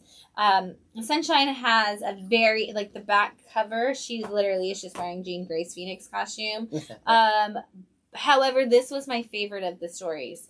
This one was one of because this found that balance of heartfelt and superhero and all of that mixed together. And it's Sunshine, and it is all about a teenage girl, and she is writing in her journal at the same time that the story is happening. Like, the narration is her writing in her journal, and she's writing of all the things that you need a dad to be. Like, as a little girl, what do you need a dad to be? What do you need from a person? And the whole thing is her origin story happening at the same time. So you see her in school, and and she goes back, and you see, like, you know, her parents got divorced when she was little, and her dad wasn't there for her. And then her mom passes away, so she has to go live with her dad. So now her dad suddenly has to be there for her. And so she's got that, like, chip on her shoulder of, like, she's been told by her mom her whole childhood that her dad didn't love her enough. And that's why he left. Because as so often happens in divorce situations where, you know, the one parent's like, well, it's your fault, like, blames the kid instead. And so she's like, felt like she was the reason her dad didn't care. And then the mom dies to just go live with her dad. And this is all done kind of in a little montage going through it. But and then she lives with her dad, and you see all these things that she feels like her dad's failing her on, and yet all the things her dad's doing really well for her. And it's really great because the narration is like, these are what you need for your dad to be. And as the reader, you can see how the dad, and especially as an adult reader, you can see how the dad is trying to be those things for her. But as a teenage girl, she's like feeling like he's not doing those things. And it goes through this whole story until we get to the point of her origin. And honestly, like, this one got me at the end. When you get to the end of this issue, I was like, okay, my heart hurts. Like, that was so beautifully done. Good job with your story. Like, and again, like, I was like, you know, the design on the, like, she does look like she's wearing Jean Grey's costume. Yeah, so I was like, you know, you should have come up with, like, a different costume design to just for your own marketing purposes, because you have a great character in Sunshine. She's that teenage girl. She's like, you know, she's got her chips on her shoulder, but she's also trying to do the right thing. You give her that great, like, that great superhero moment of, like, okay, this is why I have to do the right thing. This is how I got the powers I got. She's got all the great, like, superhero steps, and you could build an entire universe around Sunshine, and I would read it. I love the logo design for her. But you did, like, the costume just looks like too much like Jean Grey's, that I'm like, you don't have the marketability of a unique character then because of that. And it's a shame, because I would love to see people cosplaying Sunshine in, like, a year, because it's such a cool character and such a beautiful story that came out of this issue. I hope they do more, and I hope maybe, like, she does develop her own costume, like, over time, like, as this press, like, maybe this press will get a little bit bigger, and they'll start, like, coming up with different designs to fit that. Most of these books were written by the same person, so I think that might be the person who, a lot of times, the person in charge of the press writes a lot of that, the stuff at those things. Really, really great job. If you told me that the writer of this was a dad, and that has a daughter who wanted to build an emotional story, like, for his own daughter, I would not doubt that for a second, because this was absolutely beautiful. And the fact that all of these are just giving minority voices and people of color, like, the spotlight as superheroes is just also really beautifully done. So. You know, we'll keep an eye out. Like I said, there were some books on the back of that one issue that looked interesting. That looked like they could be appealing, so I'm definitely gonna stick around. Yeah. Next up from Aftershock, The Ocean Will Take Us, #1. This is the book that Aftershock is really pushing. When we had the retailer summit, this is one of the books that they were really excited about, and I can see why, because it does fit a lot of what the anime are about. This is a great one for, like, the teen readers who watch a lot of those, like, because we have so many animes that are about sports. You know, you have all your basketball and your swim set in high school. And this feels very much like one of those high school sports team animes when you're reading it. Yeah, or like the 80s. The 80s sports movies. You know, where you have the hero from out of town come in. Yeah. You know, and they even make the reference. At one point in this book, the character's like, oh, this is your typical high school. It has your typical cliques. Mm-hmm. You know, the bullies are the bullies, the jocks are the assholes. Like, it definitely ticks all those boxes that you would expect. But it does have that kind of underlying horror theme of this kind of creature in the water that we know absolutely nothing about. That's kind of the intriguing part of this book. There is an episode of Buffy the Vampire Slayer where the swim team gets, like, powers. Like, animals. I'm like, Josh is somewhere in this building, and he's going to come correct me on how I tell this entire thing. But there is a thing where all of the swim team suddenly has, like, monsters connected to them. And this issue, I was like, oh, man, this is like that episode of Buffy, but we're going to go, like, super deep into it. Like, because we're just going to have the whole comic be about that. So it's going to be a super deep storytelling. Yeah. Like you said, there's something creepy lurking, and I want to know what it is. Like, the whole time I just keep going, but what is it? And right. it's like, are you going to tell me? And they don't, and that made me mad, because I was like, I mean, I'm going to read the next issue either way, but now I'm like, I'm on that edge of your seat, kind of like, what is it, though? But what is it? You keep teasing it. I want to know. I'm impatient. Also, I love the swim coach in the super short shorts. Oh my gosh, yes. And he's such a jerk. Like, he's such a jerk. He's the classic coach, like, stereotype. Like, again, this hits all of those high school tropes. Like, there's everything that you're expecting from these characters are going to be in these characters. But they just add these, like, extra little aspects to it. There's another layer that they add on to this at the very end of the issue that will, I think, tie heavily into kind of what's going on in this world. But, like, it's intriguing. Like, there's a part of me where I'm like, okay, I've seen this story. I've seen these characters before. But at the same time, like, I'm interested enough because I do like some of the, like, these two panels on this right page are very manga-esque to me. It's very like manga. It does. And I kind of like that that's something we're seeing, and I'm going to talk about this a little bit more in the picks of the week. In my pick of the week. But I do love the fact that manga is having a heavy influence on Western comics. Yeah, absolutely. Being a manga fan, I do appreciate it. And so that for that reason alone, this book is one that I'll stick around for. Yeah, sure. Absolutely. And because it's an Aftershock book, I know it's only going to be like 4 or 5 issues. Right.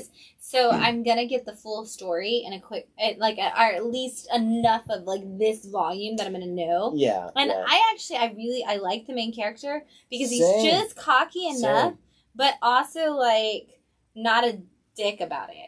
Like, he's like, I'm good at what I do. Good at what I do, but like... There was that moment where he's like, I did win the state championship. Yeah. And you're like, okay. And it's like, but at the same time, everybody else was an asshole to him. So they were like, what are you doing here? Why are you worth it? And he's like, I mean, wait a second. I actually did. I do actually have the references. Like, right. I have the receipts of how good I am at what I do. Like, y'all are going to keep bullying me, but like... what did you do? Because I actually did something. Yeah. And so I was like, I like it. I like if you're going to stand up to a bully, you're going to stand up to him and say, like, but you're bullying me for saying I'm good at, like, for coming here like I'm going to be good at something, but I am actually good at it. But he's nice to everybody otherwise, so I'm like, I like him. I'm intrigued. I also do like this villain character. Oh, very villainous looking. He's got the pointy nose and the sideburns. And he's a real dick. Yeah, I wanted to punch him the whole time. One of my favorite panels that like really sets him as a villain. I love when he rings the bell in the swim competition at the end. He's like, "Come on, boys, everyone join!" And you're just like, "Oh my god, this kid is such an asshole." Yeah, I was like, "Ooh, he's gonna drown at some point," and I'm here for it. Maybe we'll see. We'll see. Okay, I'm going to butcher the name. I have to stare at it while I say it. Because I have to think about it. So, this is La Borinquina. I am doing my best. This is a Puerto Rican comic and a Puerto Rican superhero. And it is guest starring Rosario Dawson. Which I thought, how do you have a guest star in a comic book? And then I read it and I was like, cool. So this is, it's $10, but you get 7 issues of the comic. So it's like a trade. So it's basically a trade. And it is the story of this superhero. And who is the name of the title that I once again would have to stare at to say Buenquina? Gwynna? I'm terrible. Anyway, I'm sorry. My Spanish is awful. But she is a superhero. It takes place in Puerto Rico, and she is she's a superhero. She has a partner who's Lux, and they are working together to actually, in issue 1 of this that we see in the first issue of this, which is the one that brings in Rosario Dawson, they are actually just trying to help put solar panels on the island, because they had a huge hurricane in Puerto Rico a couple years back, and we did not give them the appropriate aid. They were not helped. They are still struggling. And so this is a superhero who is literally just trying to get people power. And a politician comes in who is like, hey, I can bring power to the city. There's nothing wrong with the power grid. There's nothing wrong with Puerto Rico's power and all of the things. You should just vote for me because I'm doing we're doing a great job in Puerto Rico. And they can tell that he's shady and there's something bad going on. And at the same time, Rosario Dawson comes to Puerto Rico to try to help at the same time to do these things. And she's speaking on their behalf in Washington, D.C. And she comes to the town, and the superhero ends up teaming up with Rosario Dawson, saving her and then teaming up with her to just kind of bring awareness to the situations in Puerto Rico, but also to actually make a change, both as a superhero and just showing up. And as Rosario Dawson is not a superhero, she's Rosario Dawson. Actually, the actress Rosario Dawson coming in and superhero in my eyes. Just working for change. Yeah. And absolutely, Rosario Dawson is a superhero. 100%. 100%. What I love about this book, because it does just take on those real world issues, and you have your superhero battles, you're like, oh, these people are actually doing this underbelly thing, and I'm gonna beat them up and stuff. You have all of that, but you are still just working for regular change. And thank you, Ram. Ram told me to La Boringuinha. Thank you, Ram, for spelling that out for me. And they have all of that. And so at the back of the book, the last issue, which would be the 8th issue of the book, is actually just supplemental materials on renewable resources and Puerto Rico and things that they need help with, and things that and history of the country, or not the country, they're a part of our country. History of their territory. Yeah, they're a U.S. territory. I was like, it's not a state. It should be a state. Puerto Rico should be a state. 100%. 100%. I don't know why Puerto Rico's not a state yet. It is a part of the United States, and we should give it all of the aid and help that it should be treated like any other state in America. Country, yes. For sure. So I love that all of those resources are at the back, again, just for renewable energy and for Puerto Rico and how you can help. And there's 4 or 5 articles about different things at the back, and I'm all for history and educational articles at the back of my comic book, so I was 100%. Because again, you get 7 issues of the comic, and then you also get all of those articles at the back, so you're getting a lot for $10. Yeah, and it's got Rosario Dawson. Also true, you've got Rosario Dawson, which seems like that should be a selling point in and of itself. Yes, you pick it up for that. Mm-hmm. But yeah, I love when they do stuff like this. I think this is a great way to use the medium to get your point across in a fun way. Mm-hmm. You know what I mean? You're making people understand and see that there are things that need to be changed in this world. And like we've said, why didn't we help Puerto Rico more? Right. It's a part of the United States. Yes. Why did the United States not help? I don't understand that. That to me doesn't make sense. My brain cannot compute those things. And so I kind of hope that there are people who see this book and pick it up because, maybe they are Latina or Puerto Rican and say, I do want to read this and find out more. And yeah, you get that educational stuff in the back. So, and you get a quote from Rosario Dawson. Yes. So yeah, I do feel like this is a good way to use the medium, and I'm grateful that Rosario Dawson, who has done a lot of comic book stuff, including, if you have not seen DMZ, that is on HBO Max. Watch that. Lux says when Lux is supposed to be transferring Rosario Dawson to someplace safe, Lux literally, they say, I love you in DMZ, you're doing great work. Oh, really? Yeah, there's actually cool, because she is That the is actress awesome. Rosario That's- Dawson. yeah. So, Yeah, watch DMZ. It's a ton of fun. yeah, I have to throw out some Keen Spot Kids books every once in a while, and this is Grubs, and this is the Spring Break Extravaganza.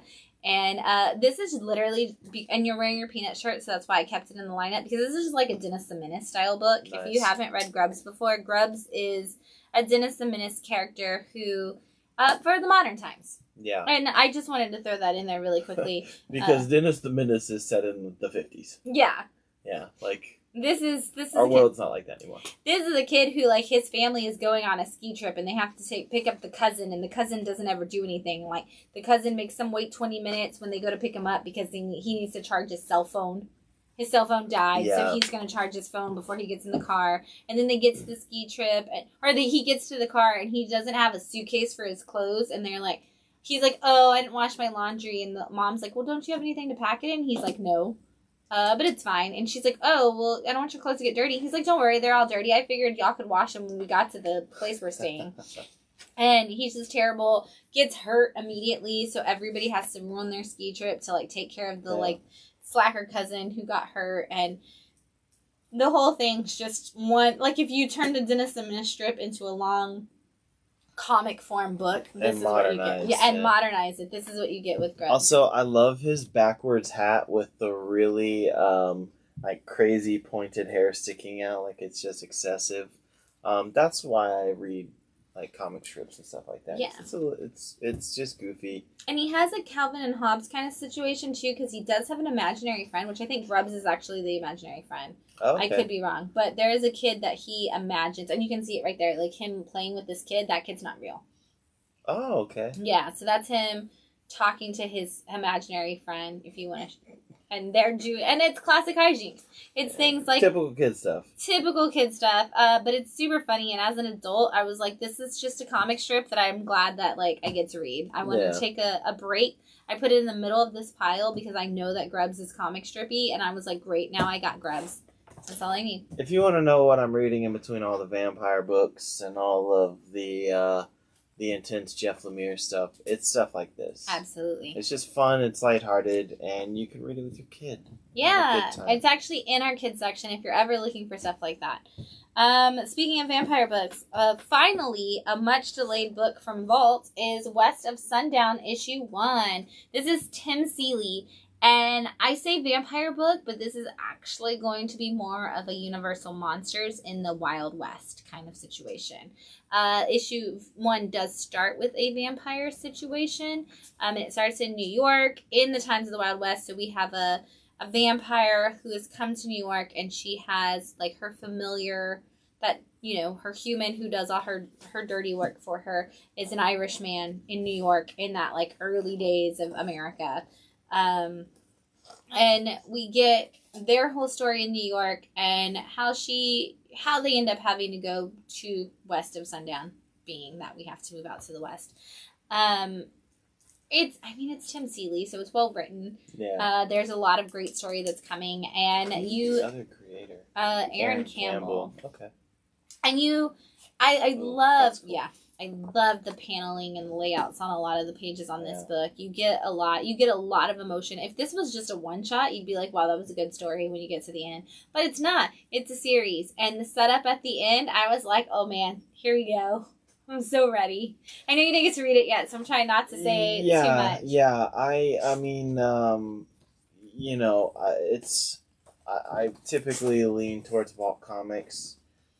It was just, I had to pick a vampire book this week, and I went with Cult of Icarus. That's fair. Because that was kind of art-wise, that's the one that I liked the most of the three.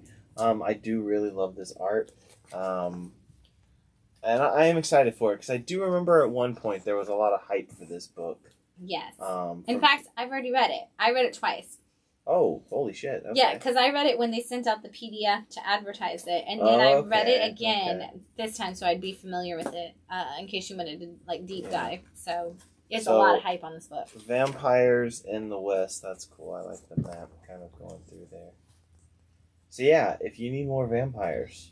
If you need more universal monsters. Oh, okay, yeah. Because it is more... I believe we're going to see a lot of the other universal monsters by the time this series... I believe that's actually how they pitched it, was like universal monsters in the Wild West. And with the end of this issue, this is what we're going to see. Okay. So, excited. You will sell me on anything. You can put universal monsters, ... and it doesn't matter what comes after the ... I'm sold.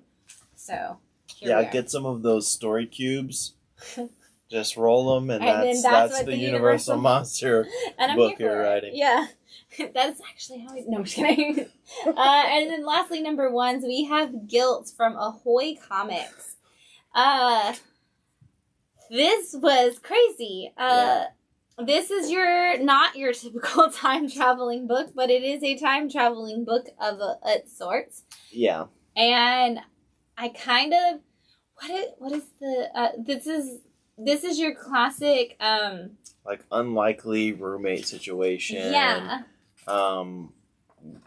Two people kind of on the opposite ends that, well, no, I wouldn't say on the opposite ends. They actually have a lot of stuff in common, surprisingly. But yeah, this is like your odd duo that comes together in kind of a weird situation. They're kind of stuck together. There's an older woman who needs a caretaker. It turns out they've both written for women's magazines. Yes, there's a lot of feminist energy in this book that I love. Most definitely. And I love the relationship between the two of these ladies. Because they do have stuff in common. But they're both salty in their own way. Yeah, and they're like, it's going to be a lot of butting heads between the two of them in this, which is really wonderful. So you have this woman who kind of starts off the book talking about how in the 70s she was on her way to get married, and I guess it was the biggest mistake of her life.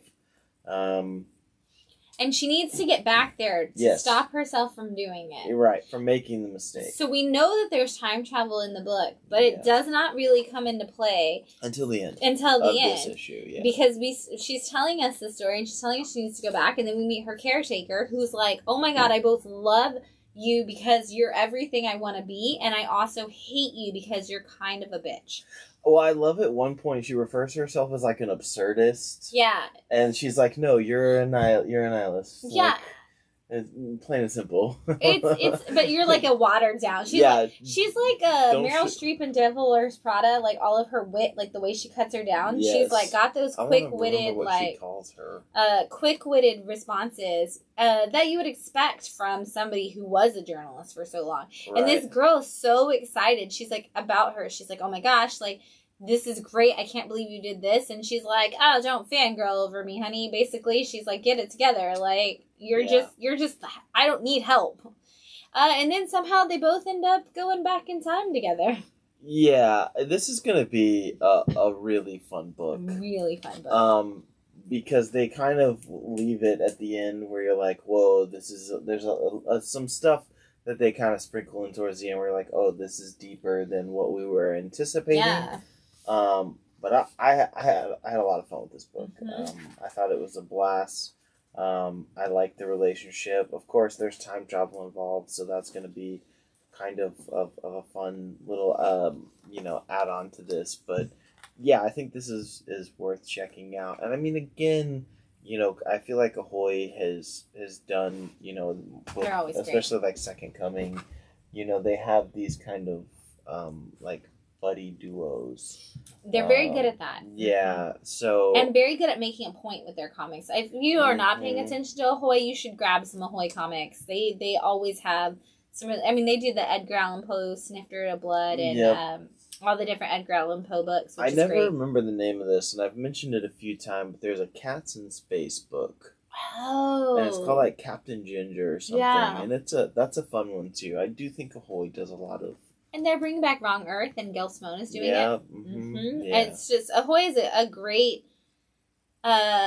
publisher for very, like, sarcastic takes of the modern society, like, modern culture. Like, they had Penultimate. Penultimate is fantastic. If you didn't read that, please come buy that trade. Just come read that trade. You don't have to buy it. Just come read it, because Penultimate is such a great commentary on the way we all feel comparing ourselves to like the internet, but through superheroes. It's great. But Guilt #1. I can't wait to see where this goes. I can't wait to see what it means. I love both of these characters already. And this is like, I wish that, what's her, oh my gosh, I was like, what was I going to say? I feel like this is like B. Arthur talking, like the older woman in this, like B. Arthur could have done a great, like in my head, that's what she sounds like. She could have played it so well. Because she is just so sarcastic and so witty. I would absolutely love it. Phil's gonna read the whole book again right now. Oh no, I was trying to find that quote. She says it's not absurdism, it's bargain basement nihilism. Bargain basement nihilism, right? So, yeah, it's a well written book, and I think it's definitely gonna be one of those clever, funny books. You know, absolutely. All right, so we got some picks of the week that we're gonna throw your way. After our 47 new #1s that we had this week, what could possibly have been our picks of the week? Can I also say that this is my 3rd glass? I know, I'm so proud of you. Phil also doesn't have to go to work after the live stream. The combination of only 2 hours of sleep, not eating a lot today, and wine. We're going to have some macaroni and cheese after this live stream, don't you worry. I'm going to be very belligerent during my pick of the week. All right, well, we're going to start with one of mine then. Do we have more wine? We have a second bottle. We do have a second bottle. Is we the finished first this bottle one. Empty? Oh, well, we'll need a second bottle. Yeah, we'll get to that. I gave us the last 2 little all right. glasses. Well, while we're... do you want Snoopy? No. Okay, I was like... I've got Shout at home. Okay, good. We're going to start with celebrating the greatness that is this Becky Cloonan cover. First of all, just the cover alone is my pick of the week.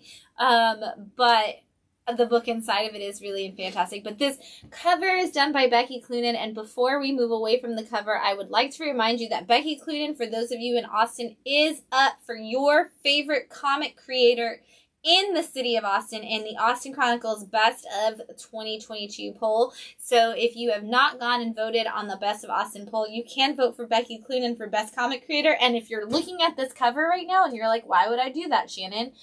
I don't know how you're looking at this cover and not knowing that you should be doing that. Also, she's the first woman to ever draw Batman in an ongoing story, and she deserves your vote.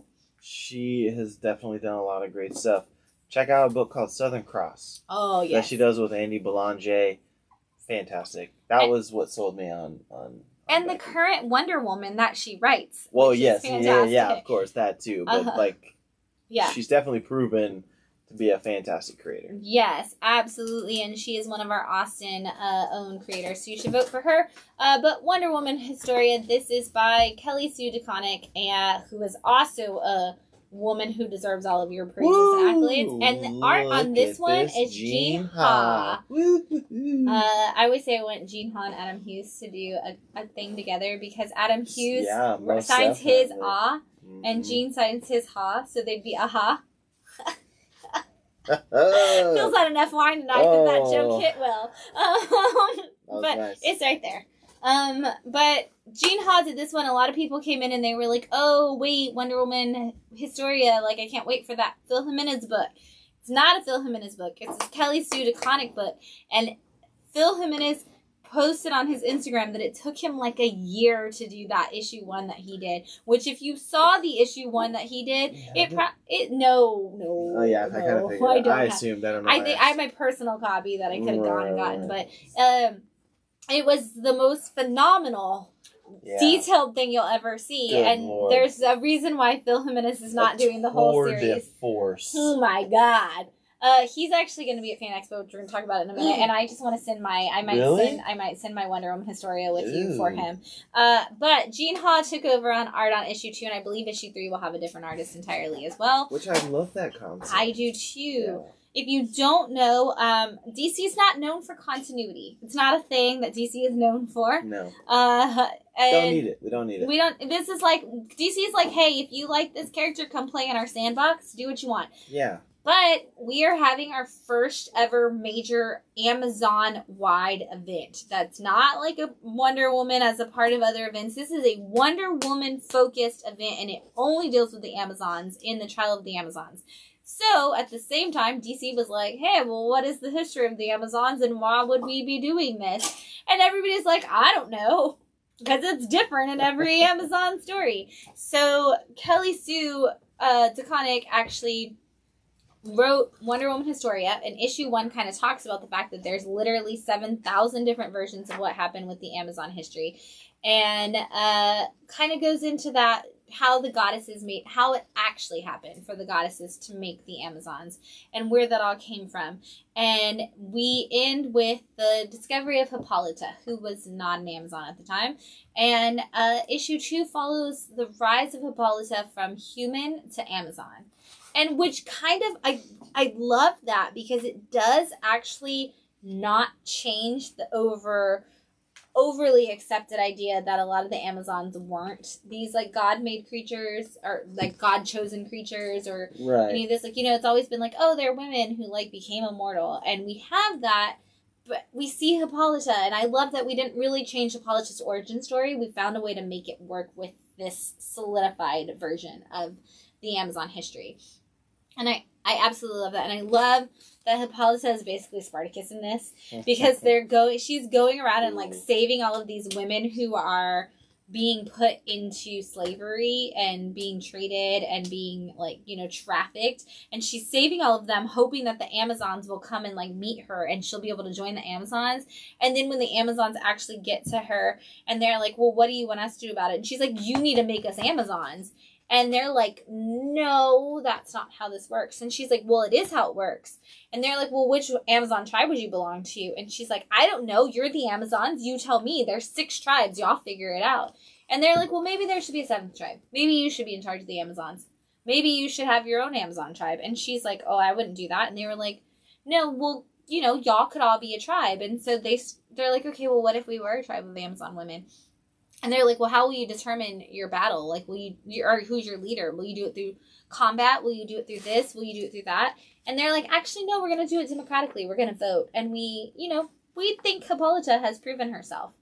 We want her to lead us. And so Hippolyta becomes the leader of the 7th tribe of Amazons, which is incredible, which also we only know of 3 in Trial of the Amazons. So I'm waiting to see if these other 7 or other 4 will come into play. But it's this awesomely beautiful, gorgeous story. The art, like the way Hera gets drawn, Jean Ha's Hera, Phil Jimenez's Hera was just freaking, like the gods themselves came down and gave Phil Jimenez's art. But the way that Jean Ha is also just putting Hera, like the one where she's like throwing peacock feathers, like daggers at them. Oh my God, it's so beautiful. But at this time in the Amazon story, they've always worked at night, because if you've read Wonder Woman Historia number 1, it was the gods didn't care about women, and the goddesses of the world were like, that's kind of bullshit. We should come up with like a way to like support these women. And Hera's like, I can't be involved in this, because if Zeus finds out that I'm involved, plus I know what's going to happen. I know what this is going to unfold. And so we know that Hera is somehow manipulating the situation in the way Hera does, but without our knowledge yet. And so she didn't make a tribe. And it's like the 6 other goddesses made tribes of Amazons. And now in this book, we see a member of one of the tribes act during the daylight, which means that Apollo can see what happens because it's during the daylight. And now the male gods know that there are females on Earth who aren't just bowing down to the will of the men of the Earth. And there is about to be a major battle between the male gods and the female and the goddesses, and the males on Earth and the female Amazons. And I need issue 3 like yesterday. You could also write me 7,000 books of this and I would read it for forever, because they're just phenomenal. But also I understand that the artist could probably never keep up with the demand for the elaborate storytelling that Kelly Sue is doing. And kudos, Kelly Sue DeConnick. We all knew that you were one of the best, but you're reminding us on every page of Wonder Woman Historia that you are.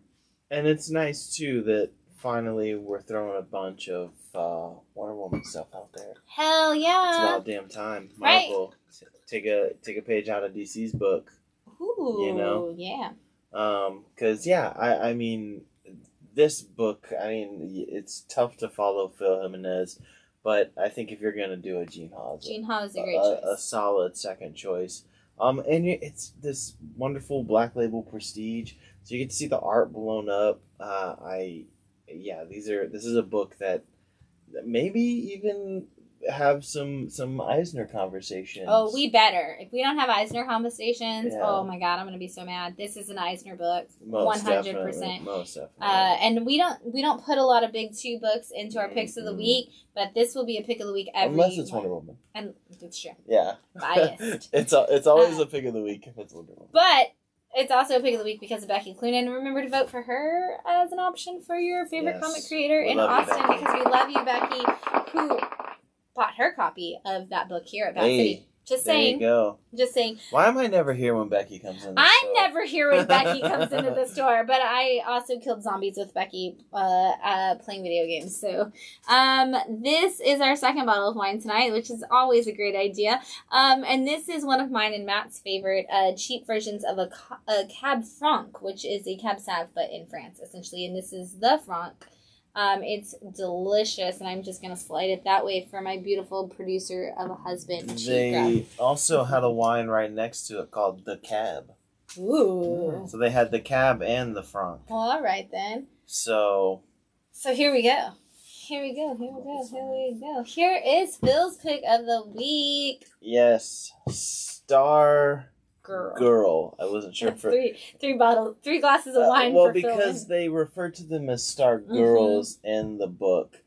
If you want to come in and see what exactly a Phil pick of the week looks like, if you want to know what a Wednesday Phil comic is, this is it right here. It's Scott Pilgrim, Steven Universe, Sailor Moon, all rolled into this like manga package.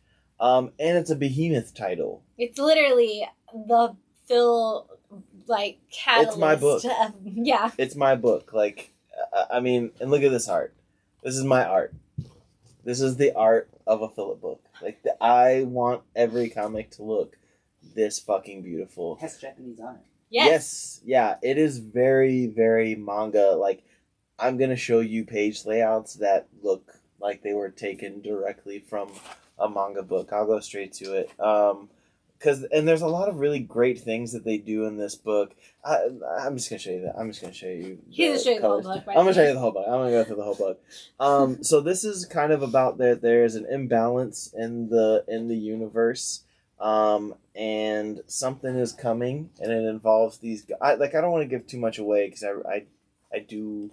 Like, yes, like this right here, most definitely. I don't want to get too much away, but here's the next page. Like, that's very, very manga. And also kind of Power Rangers-esque in some of the fights. But there's gyms involved. Yeah, it's very Steven Universe. There's girl gangs.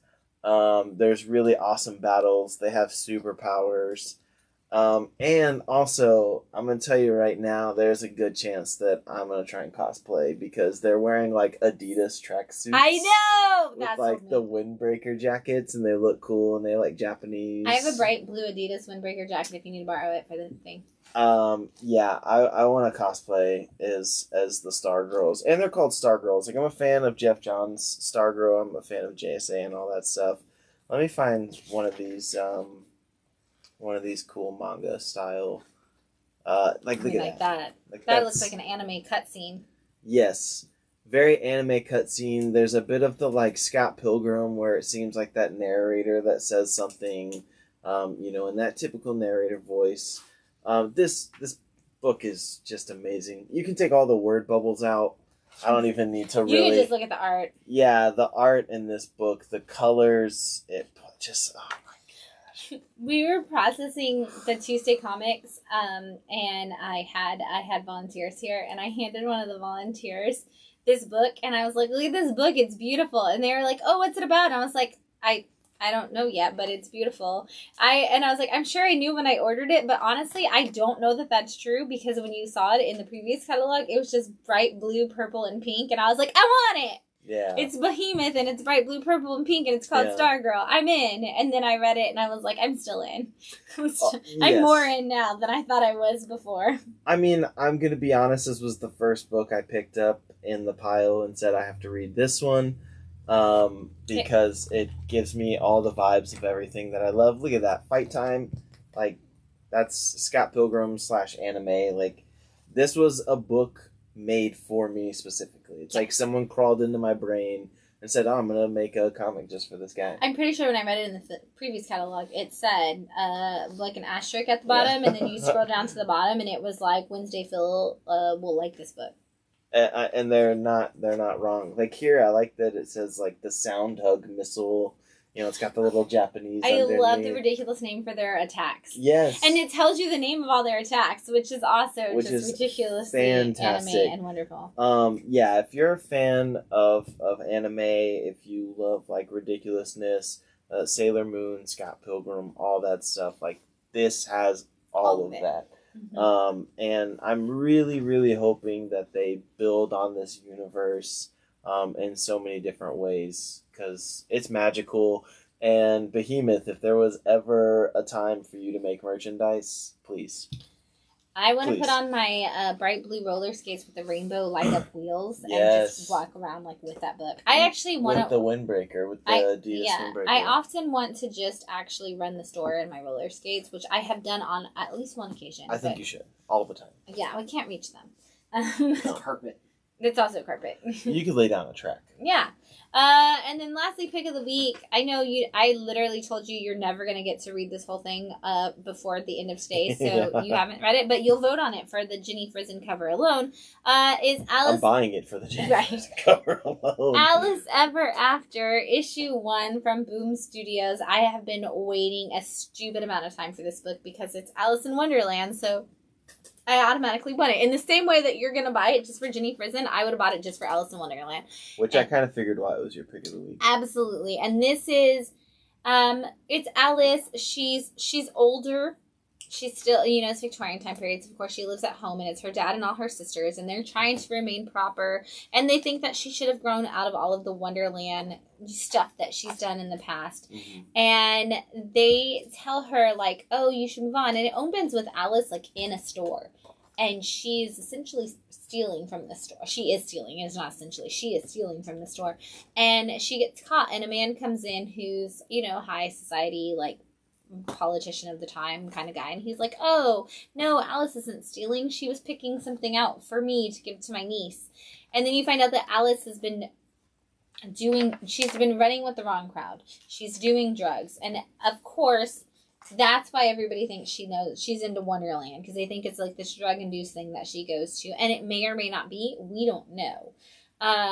Because we do get to see Alice go to Wonderland during this, and it maybe was drug induced, maybe not. We don't really know. It's really unclear. But Alice's family has decided, I guess her mom is still around, but you don't see her very often. But they have decided that she needs to get over this, and the whole premise of this book is that they want to send Alice to an insane asylum. But Alice is also checking herself into the very same asylum. Because she thinks that, she wants to check in because they have the drugs that she is taking and that she's selling and that she loves. And the family wants to check her in because they think she's a crazy person because of Wonderland. I freaking love this book. It's so well done. It feels like you're reading another installment of Alice in Wonderland because of the way the storytelling is done. It very much matches Lewis Carroll's style of storytelling, but in comic book form. So it's really well written.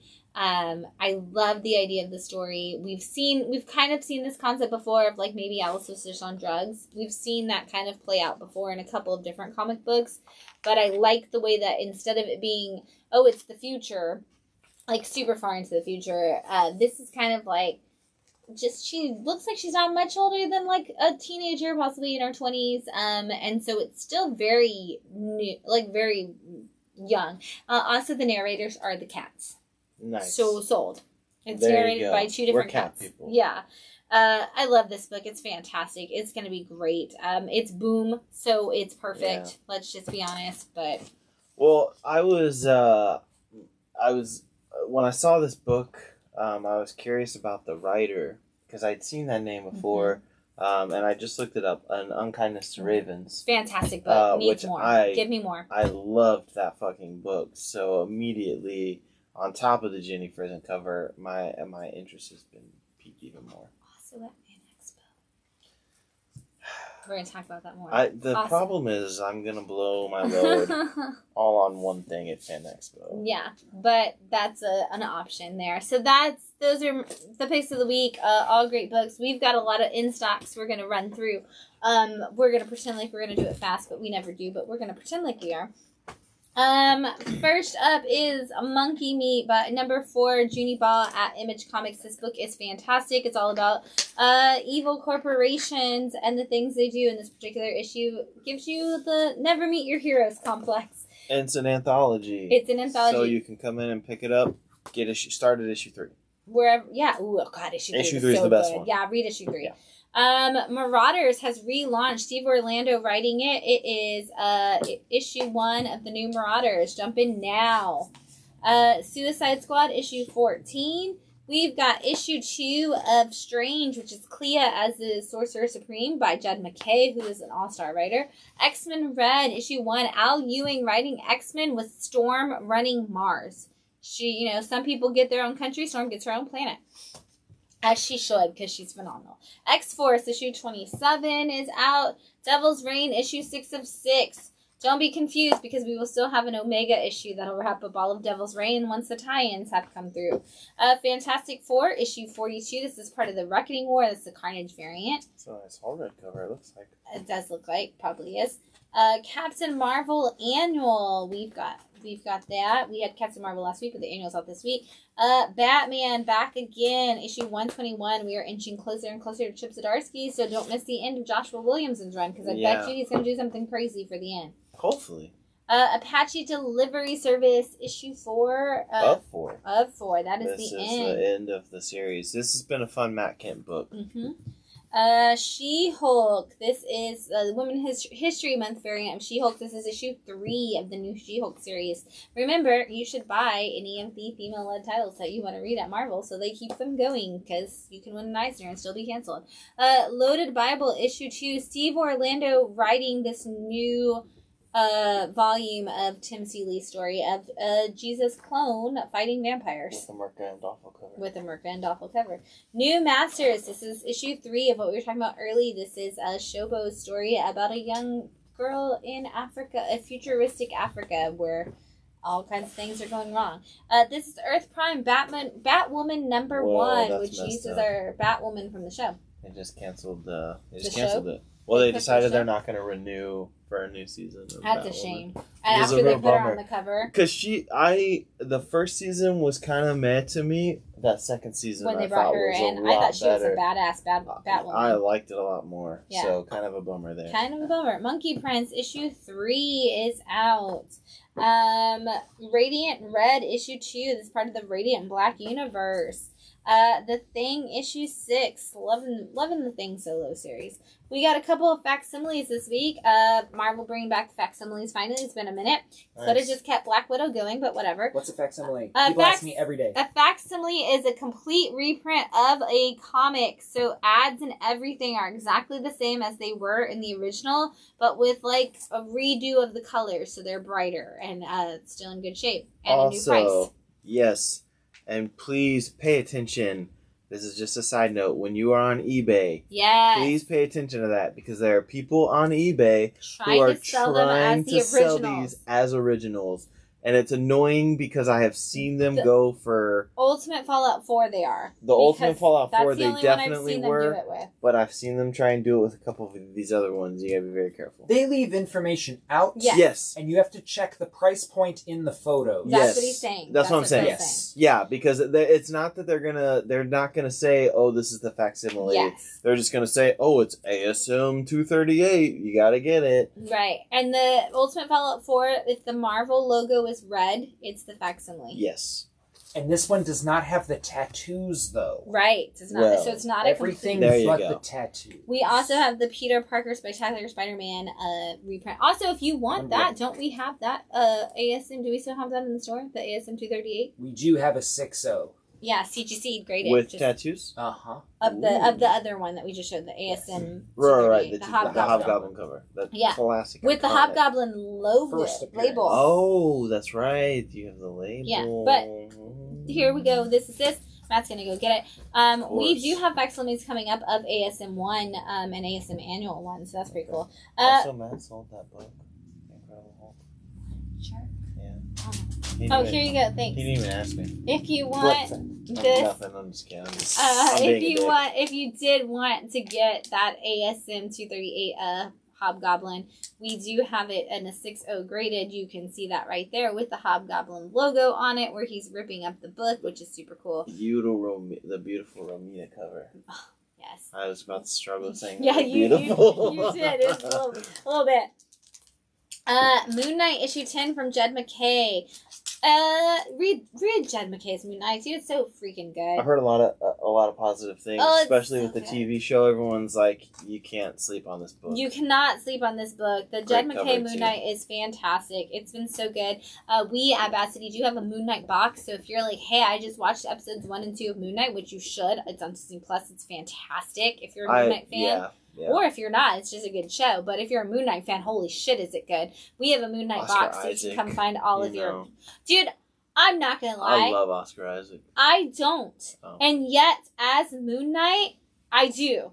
Like, the dinner scene of episode 1 is some of the best acting we've ever seen in the MCU, hands down. Congratulations, Oscar Isaacs, for just, oh my god, that scene was beautiful.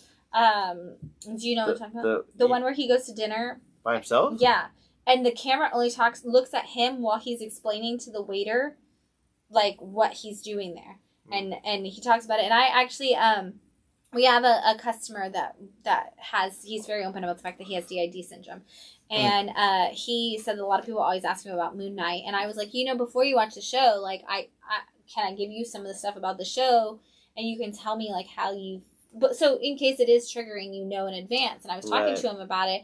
And he was like, no, that's how that feels. No, that's how that looks. No, that's how you react in that situation. He's like, wow, I've never read Moon Knight because I was worried that it wasn't handled well, but I do actually want to watch the show because it sounds like the show is trying to characterize it in ways that I actually feel and things that I've actually experienced.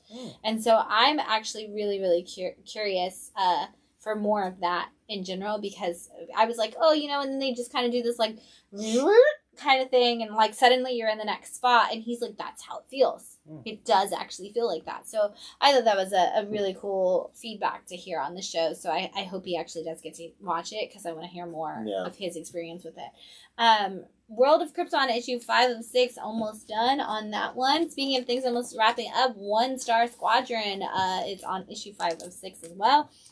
Batman Killing Time. This is a Tom King Batman story also. This is Batman Night of Vengeance. This is a one-shot. This is just the Thomas Wayne stuff from Flashpoint pulled out, because we are about to have the Flashpoint Beyond, because DC will never let go of Flashpoint. And if you should own a copy of Flashpoint, just for the record. That's a great key to keep in your box forever for speculation points, because DC will never let go of Flashpoint. If you miss that the first 2 times I've said it, DC will never let go of Flashpoint. Keep that in mind. Well, it's a great way to kind of do the multiverse thing. It's always an answer. Now, we might let go of the Flashpoint movie, but that's movie news we're not going to get into. We're not going to talk about it all? I mean, we can, but, that's... They need to get themselves together, and that I hope they get help. But that's Batman Beyond. That's the Neo Universe Batman Beyond issue 1, and then the Walking Dead Deluxe. This is what issue are we on now? 36. We are flying through those deluxe issues. There's one every week out of 193, and variant covers for all. All of them. So here we go. All right, we got some trades in stock. I'm going to start with this first one because I need to get it out of the way. This massive thing came in this week. This is the annotated volume 1 of Sandman. Some lucky human is going to own this thing. I actually just want to go through and see what the annotations are because I'm curious. Also, only $50. That's not Holy bad. cow. Only $50, and you get 10% off. You do. You come into Bat City. You do, and good God, is that beautiful. Oh my God. Yes. So if you would like to see the annotated version, if you're one of those people that's like, I have to have every version of Sandman. I don't need every version of Sandman. I just need annotations on everything. I'd love to know what the creators were thinking. If you're a Sandman completionist, You better get it. this is where to go. And then also pick up Usher of the Dead. Yeah, because that's pretty much the same thing. Robin, Volume 1 is out. This has been a fan favorite, so if you didn't get to catch up, start on it. Now's the chance to catch up. It's true. Jorge Corona. Jorge Corona, What art a all the team. time. Any day, every day. What a team. Al Ewing and Ram V's Venom Volume 1 is on the shelves now, so you can catch up. The other new this week trade, we were talking about how this is Pumpkin's pick of the week. If you don't know Pumpkin, she's the shop cat. This is Pumpkin's pick of the week because Cinnamon is out in trade. This is Cinnamon from Behemoth, Yeah, also, there you go, as per Behemoth. the wonderfulness. This is Victoria Douglas on art and story, and this is the story of a cat's adventures through their lives and how they just imagine how cats see the world versus how we see the world, and it's fantastic. I love this book. It's $14.99. I just noticed that one of my Instagram friends has a quote on the back of this book. oh yeah. At DC Comic Queen. That's Yeah. super rad. Shout out to her. Stake Volume 1, since we're talking about vampires and we've been talking about Scout and things like that. This is a Black Caravan book called Stake. This is all about a vampire hunter. It's really great. This came out mostly last year, and actually all last year. It's fantastic. You should grab it. All week long, people have been like, what do you mean I have a new issue of Nottingham in my box? I thought it was over. Nottingham is not over. It is continuing. And if you missed out on the beginning of it, here's Volume 1 of Nottingham. We are on issue 6 now. It is still ongoing. This is a thing. Mad Cave's not letting it go because you loved it so much. All about Robin Hood kind of world. I brought some 50% off trades because everybody is always like, holy shit, your 50% off trades are fantastic. So speaking of how Black Widow is getting screwed all over the place, this is actually a Black Widow Epic Collection. This is Volume 2. It is on our 50% off rack. This is a bunch of, you want to tell them?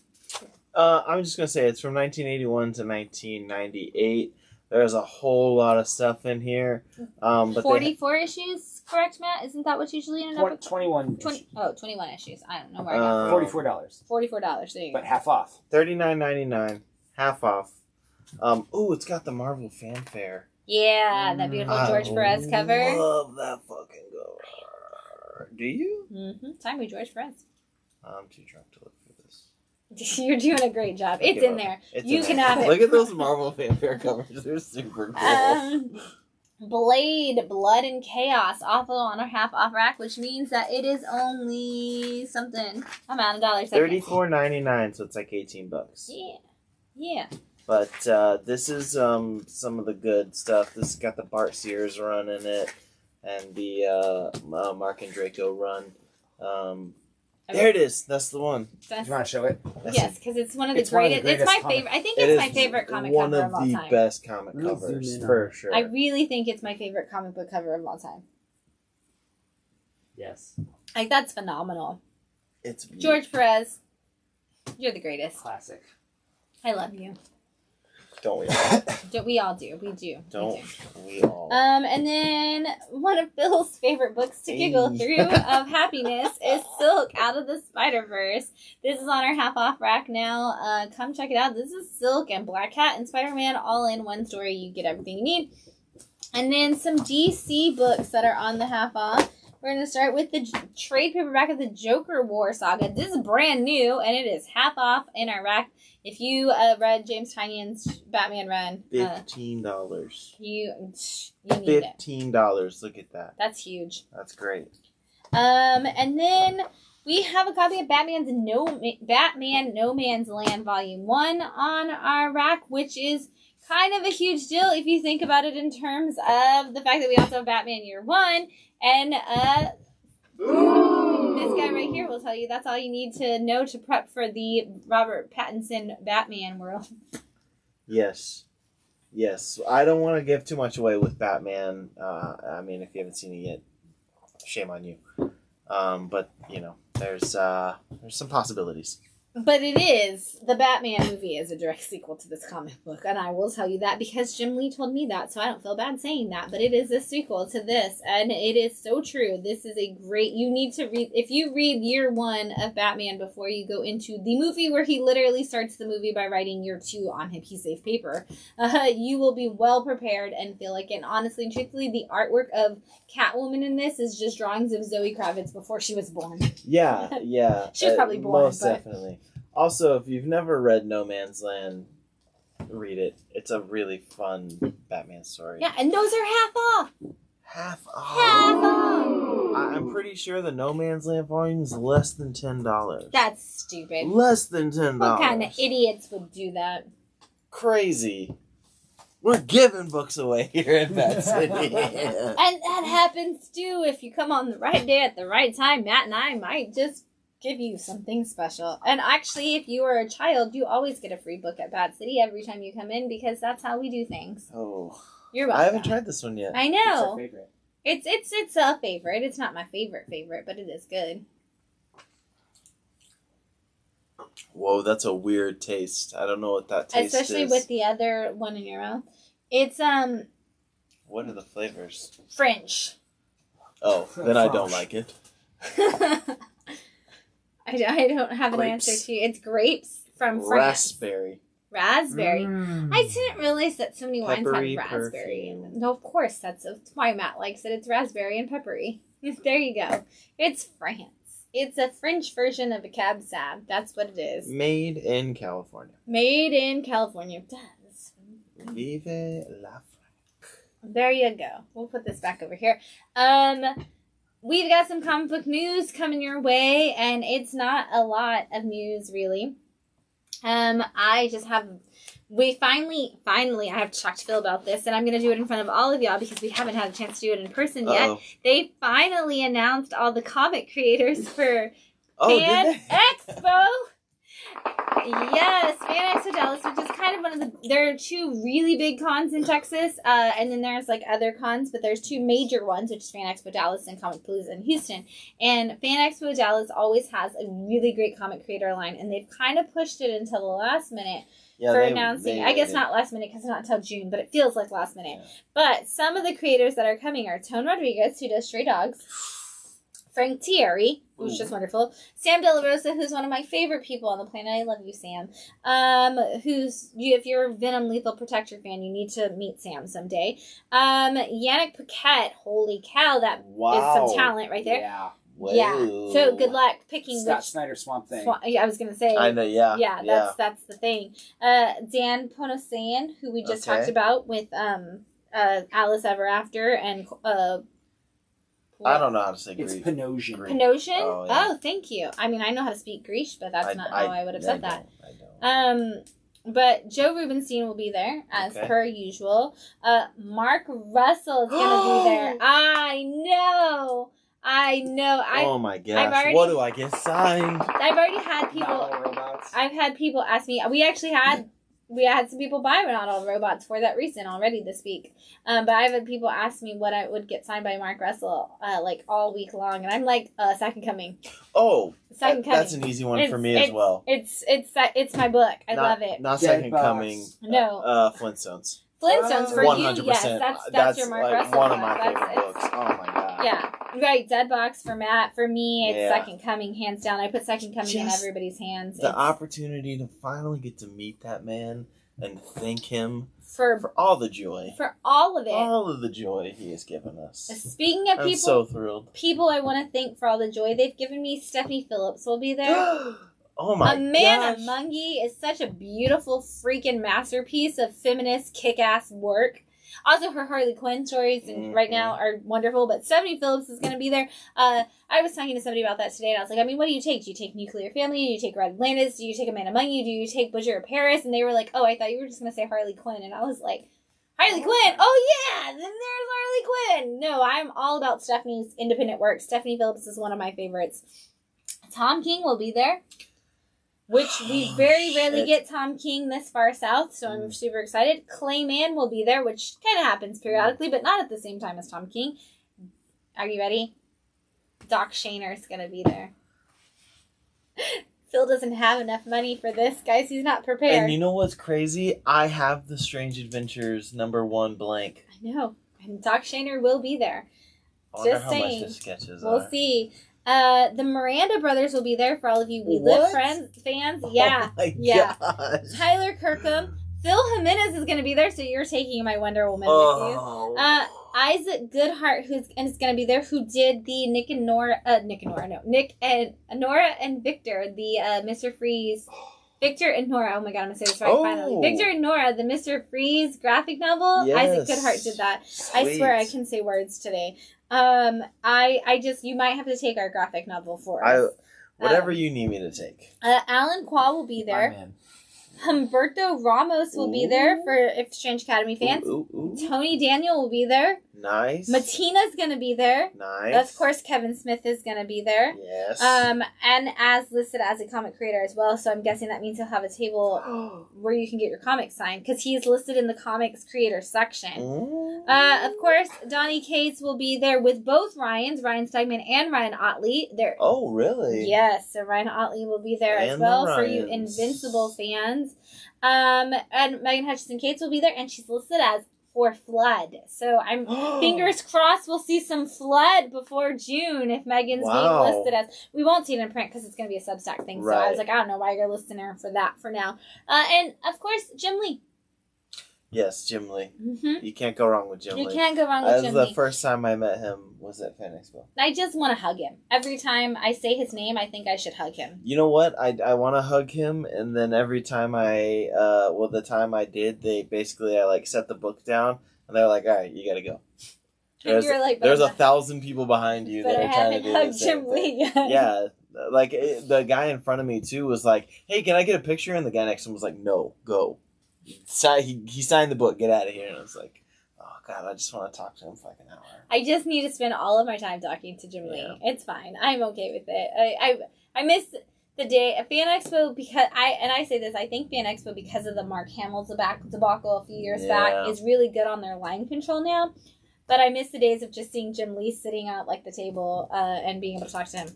And he does at other cons. But not Fan Expo. Fan Expo has to keep their line control because things get crazy there. But it is one of the best for meeting comic creators, and that is just who they've announced so far. And there are more. I just didn't have all day to go through all of them. There is so many people at Fan Expo, and it's great. It's so easy, and usually CGC's there. So fingers crossed they're there again this year for those of you who want. They will be. They usually are because I've seen some of the pre-sales. They weren't in the fall when they did the Fan Expo 2021, but that was like sudden rush. Like so I assume pandemic style. Yeah, I assume they'll be here. Blown. Yeah, it's gonna be crazy. It's gonna be nuts. Books out this week. A Thing Called Truth paperback. What? Nice. Town Called Terror, which is the new Steve Niles book, is going to be out this week. The Image 30th anniversary #1 is out. We are getting a little. There's a lot anthology. of talk about that book. There is a lot of hype talk building around it. Which is really weird, and I probably under-ordered because Skybound came out, Skybound X, which was the 10-year anniversary of Skybound, which has a lot of the same creators working on it that Image's 30th anniversary did, and nobody cared when Skybound X came out, so I'm really nervous that I don't have enough Image 30th for how many people are getting excited now. Rain issue 4 is out, Kingspawn #9, Nocterra #9, get your Nocterras if you need that Tony Daniels signature at Fan Expo. Daisy, Last Flight out, and Radio Spaceman all in this week. Yes. Black Panther #5, Captain Carter #2. The number 100 of Elektra is out this week. Woohoo, Elektra! I know we're going to see some more Anna Cinti on that, which is all I care about. Star Wars and Star Wars Darth Vader both hit issue 22 this week. Venom issue 7 is out. What If Miles Morales #2 is out. Wolverine Volume 1 of the Benjamin Percy run is getting its first trade. X-Men 92 is out. This is X-Men 92 House of XCII, which is House of 92 if you know your Roman numerals. This is kind of a lead-in, that tie-in of the cartoon to get us ready for the return of the cartoon. Yeah. House of Slaughter trades are out this week. Hey. Woo! House of Slaughter was your pick of the year for 2021, so grab that trade if you didn't get to read it. 7 Secrets 16 is out, and I know that that's really just for me that I'm announcing that, but all of you Tom Taylor fans, you're sleeping on one of the best Tom Taylor books I've ever read. The 3rd volume of the Slaughter packs are out, so if you're looking for those David Mack covers of Something Is Killing the Children, that's the only way to get them. Fictionauts issue 3 is out. Hit Me number 2 is out. Human Remains number 7.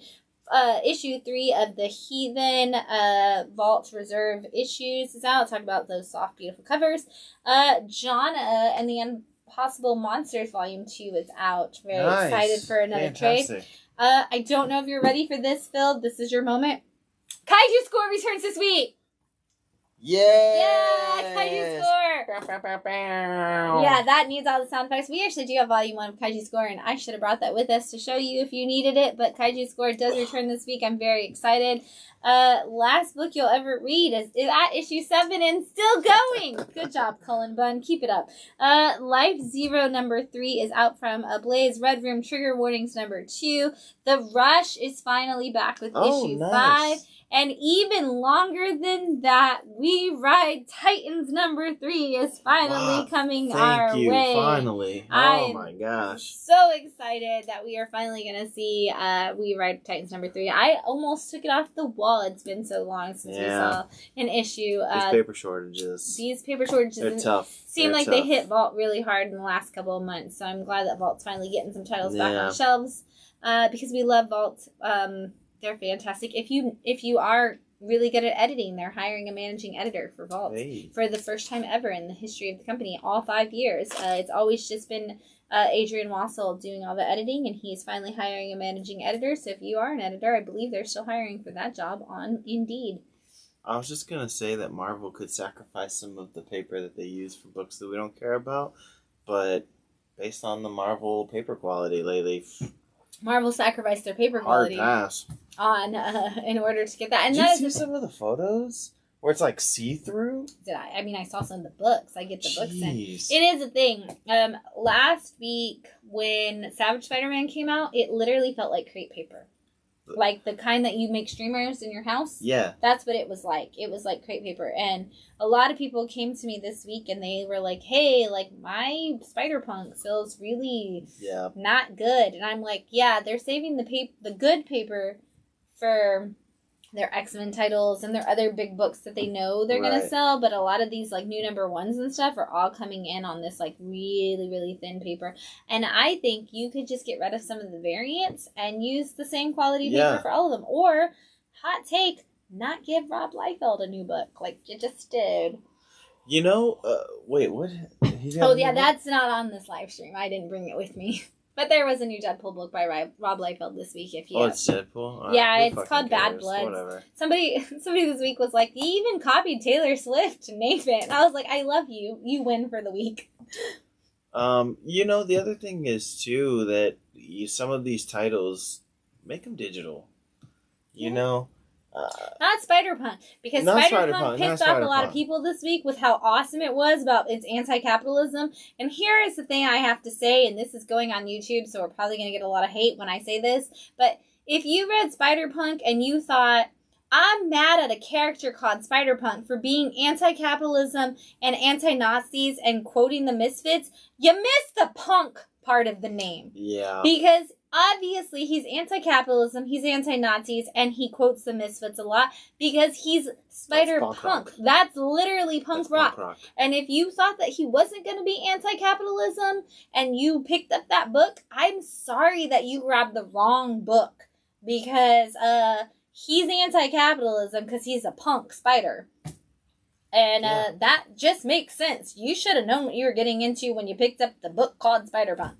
Sorry about your life. You got the wrong book. Just means you're not punk enough. Yeah. Also, comics probably aren't for you if you were offended by that. Just there's probably not a lot of comics that you're going to like because most of them are anti-capitalism and Yeah. anti-Nazis. That's kind of a thing in comic books since like 1940. I mean, everything should be anti-Nazis. It's true, but comics have made it very clear that they are anti-Nazis since the 1940s. Since Captain America was punching them back in Since Captain the 40s. America punched Hitler on the cover of his issue, I feel like we've made it very clear that in comic books we don't like Nazis. Yeah. If you missed that Welcome. message, sorry. Yeah. But they don't in comics. We don't like Nazis in comic books. Sorry, that's the thing. Anyway, there's a lot of cool comics coming out this week. I'm really excited about all of them. If you forgot your other comic industry news, it's Free Comic Book Day. It's coming up on May 7th. You can come out to any comic book store near you. Hopefully we'll see you at Bat City, but you can go to any comic book store near you and grab some free comics. There's a lot of really cool titles this year. We will be raffling off from now until Free Comic Book Day our JLA, one of our copies of JLA versus Avengers, with the money going to Heroes Initiative, so you can come in and buy a raffle ticket. And on top of that, don't forget to vote for us for Best of Austin, your favorite comic book store in the city of Austin. You can vote for us by going to the Austin Chronicles website. I obviously am not typing a link right now, so you can go to the Austin Chronicles website. You can vote as long as you live in the Austin area. While you're there, don't forget to vote for your favorite comic creator. Good luck, because some of our favorites like Drew Edwards, Donnie Cates, and Becky Cloonan and John Coulson are all on that list. So good luck. Good luck with that. But Becky Cloonan was our pick of the week this week, so just saying. Good choice.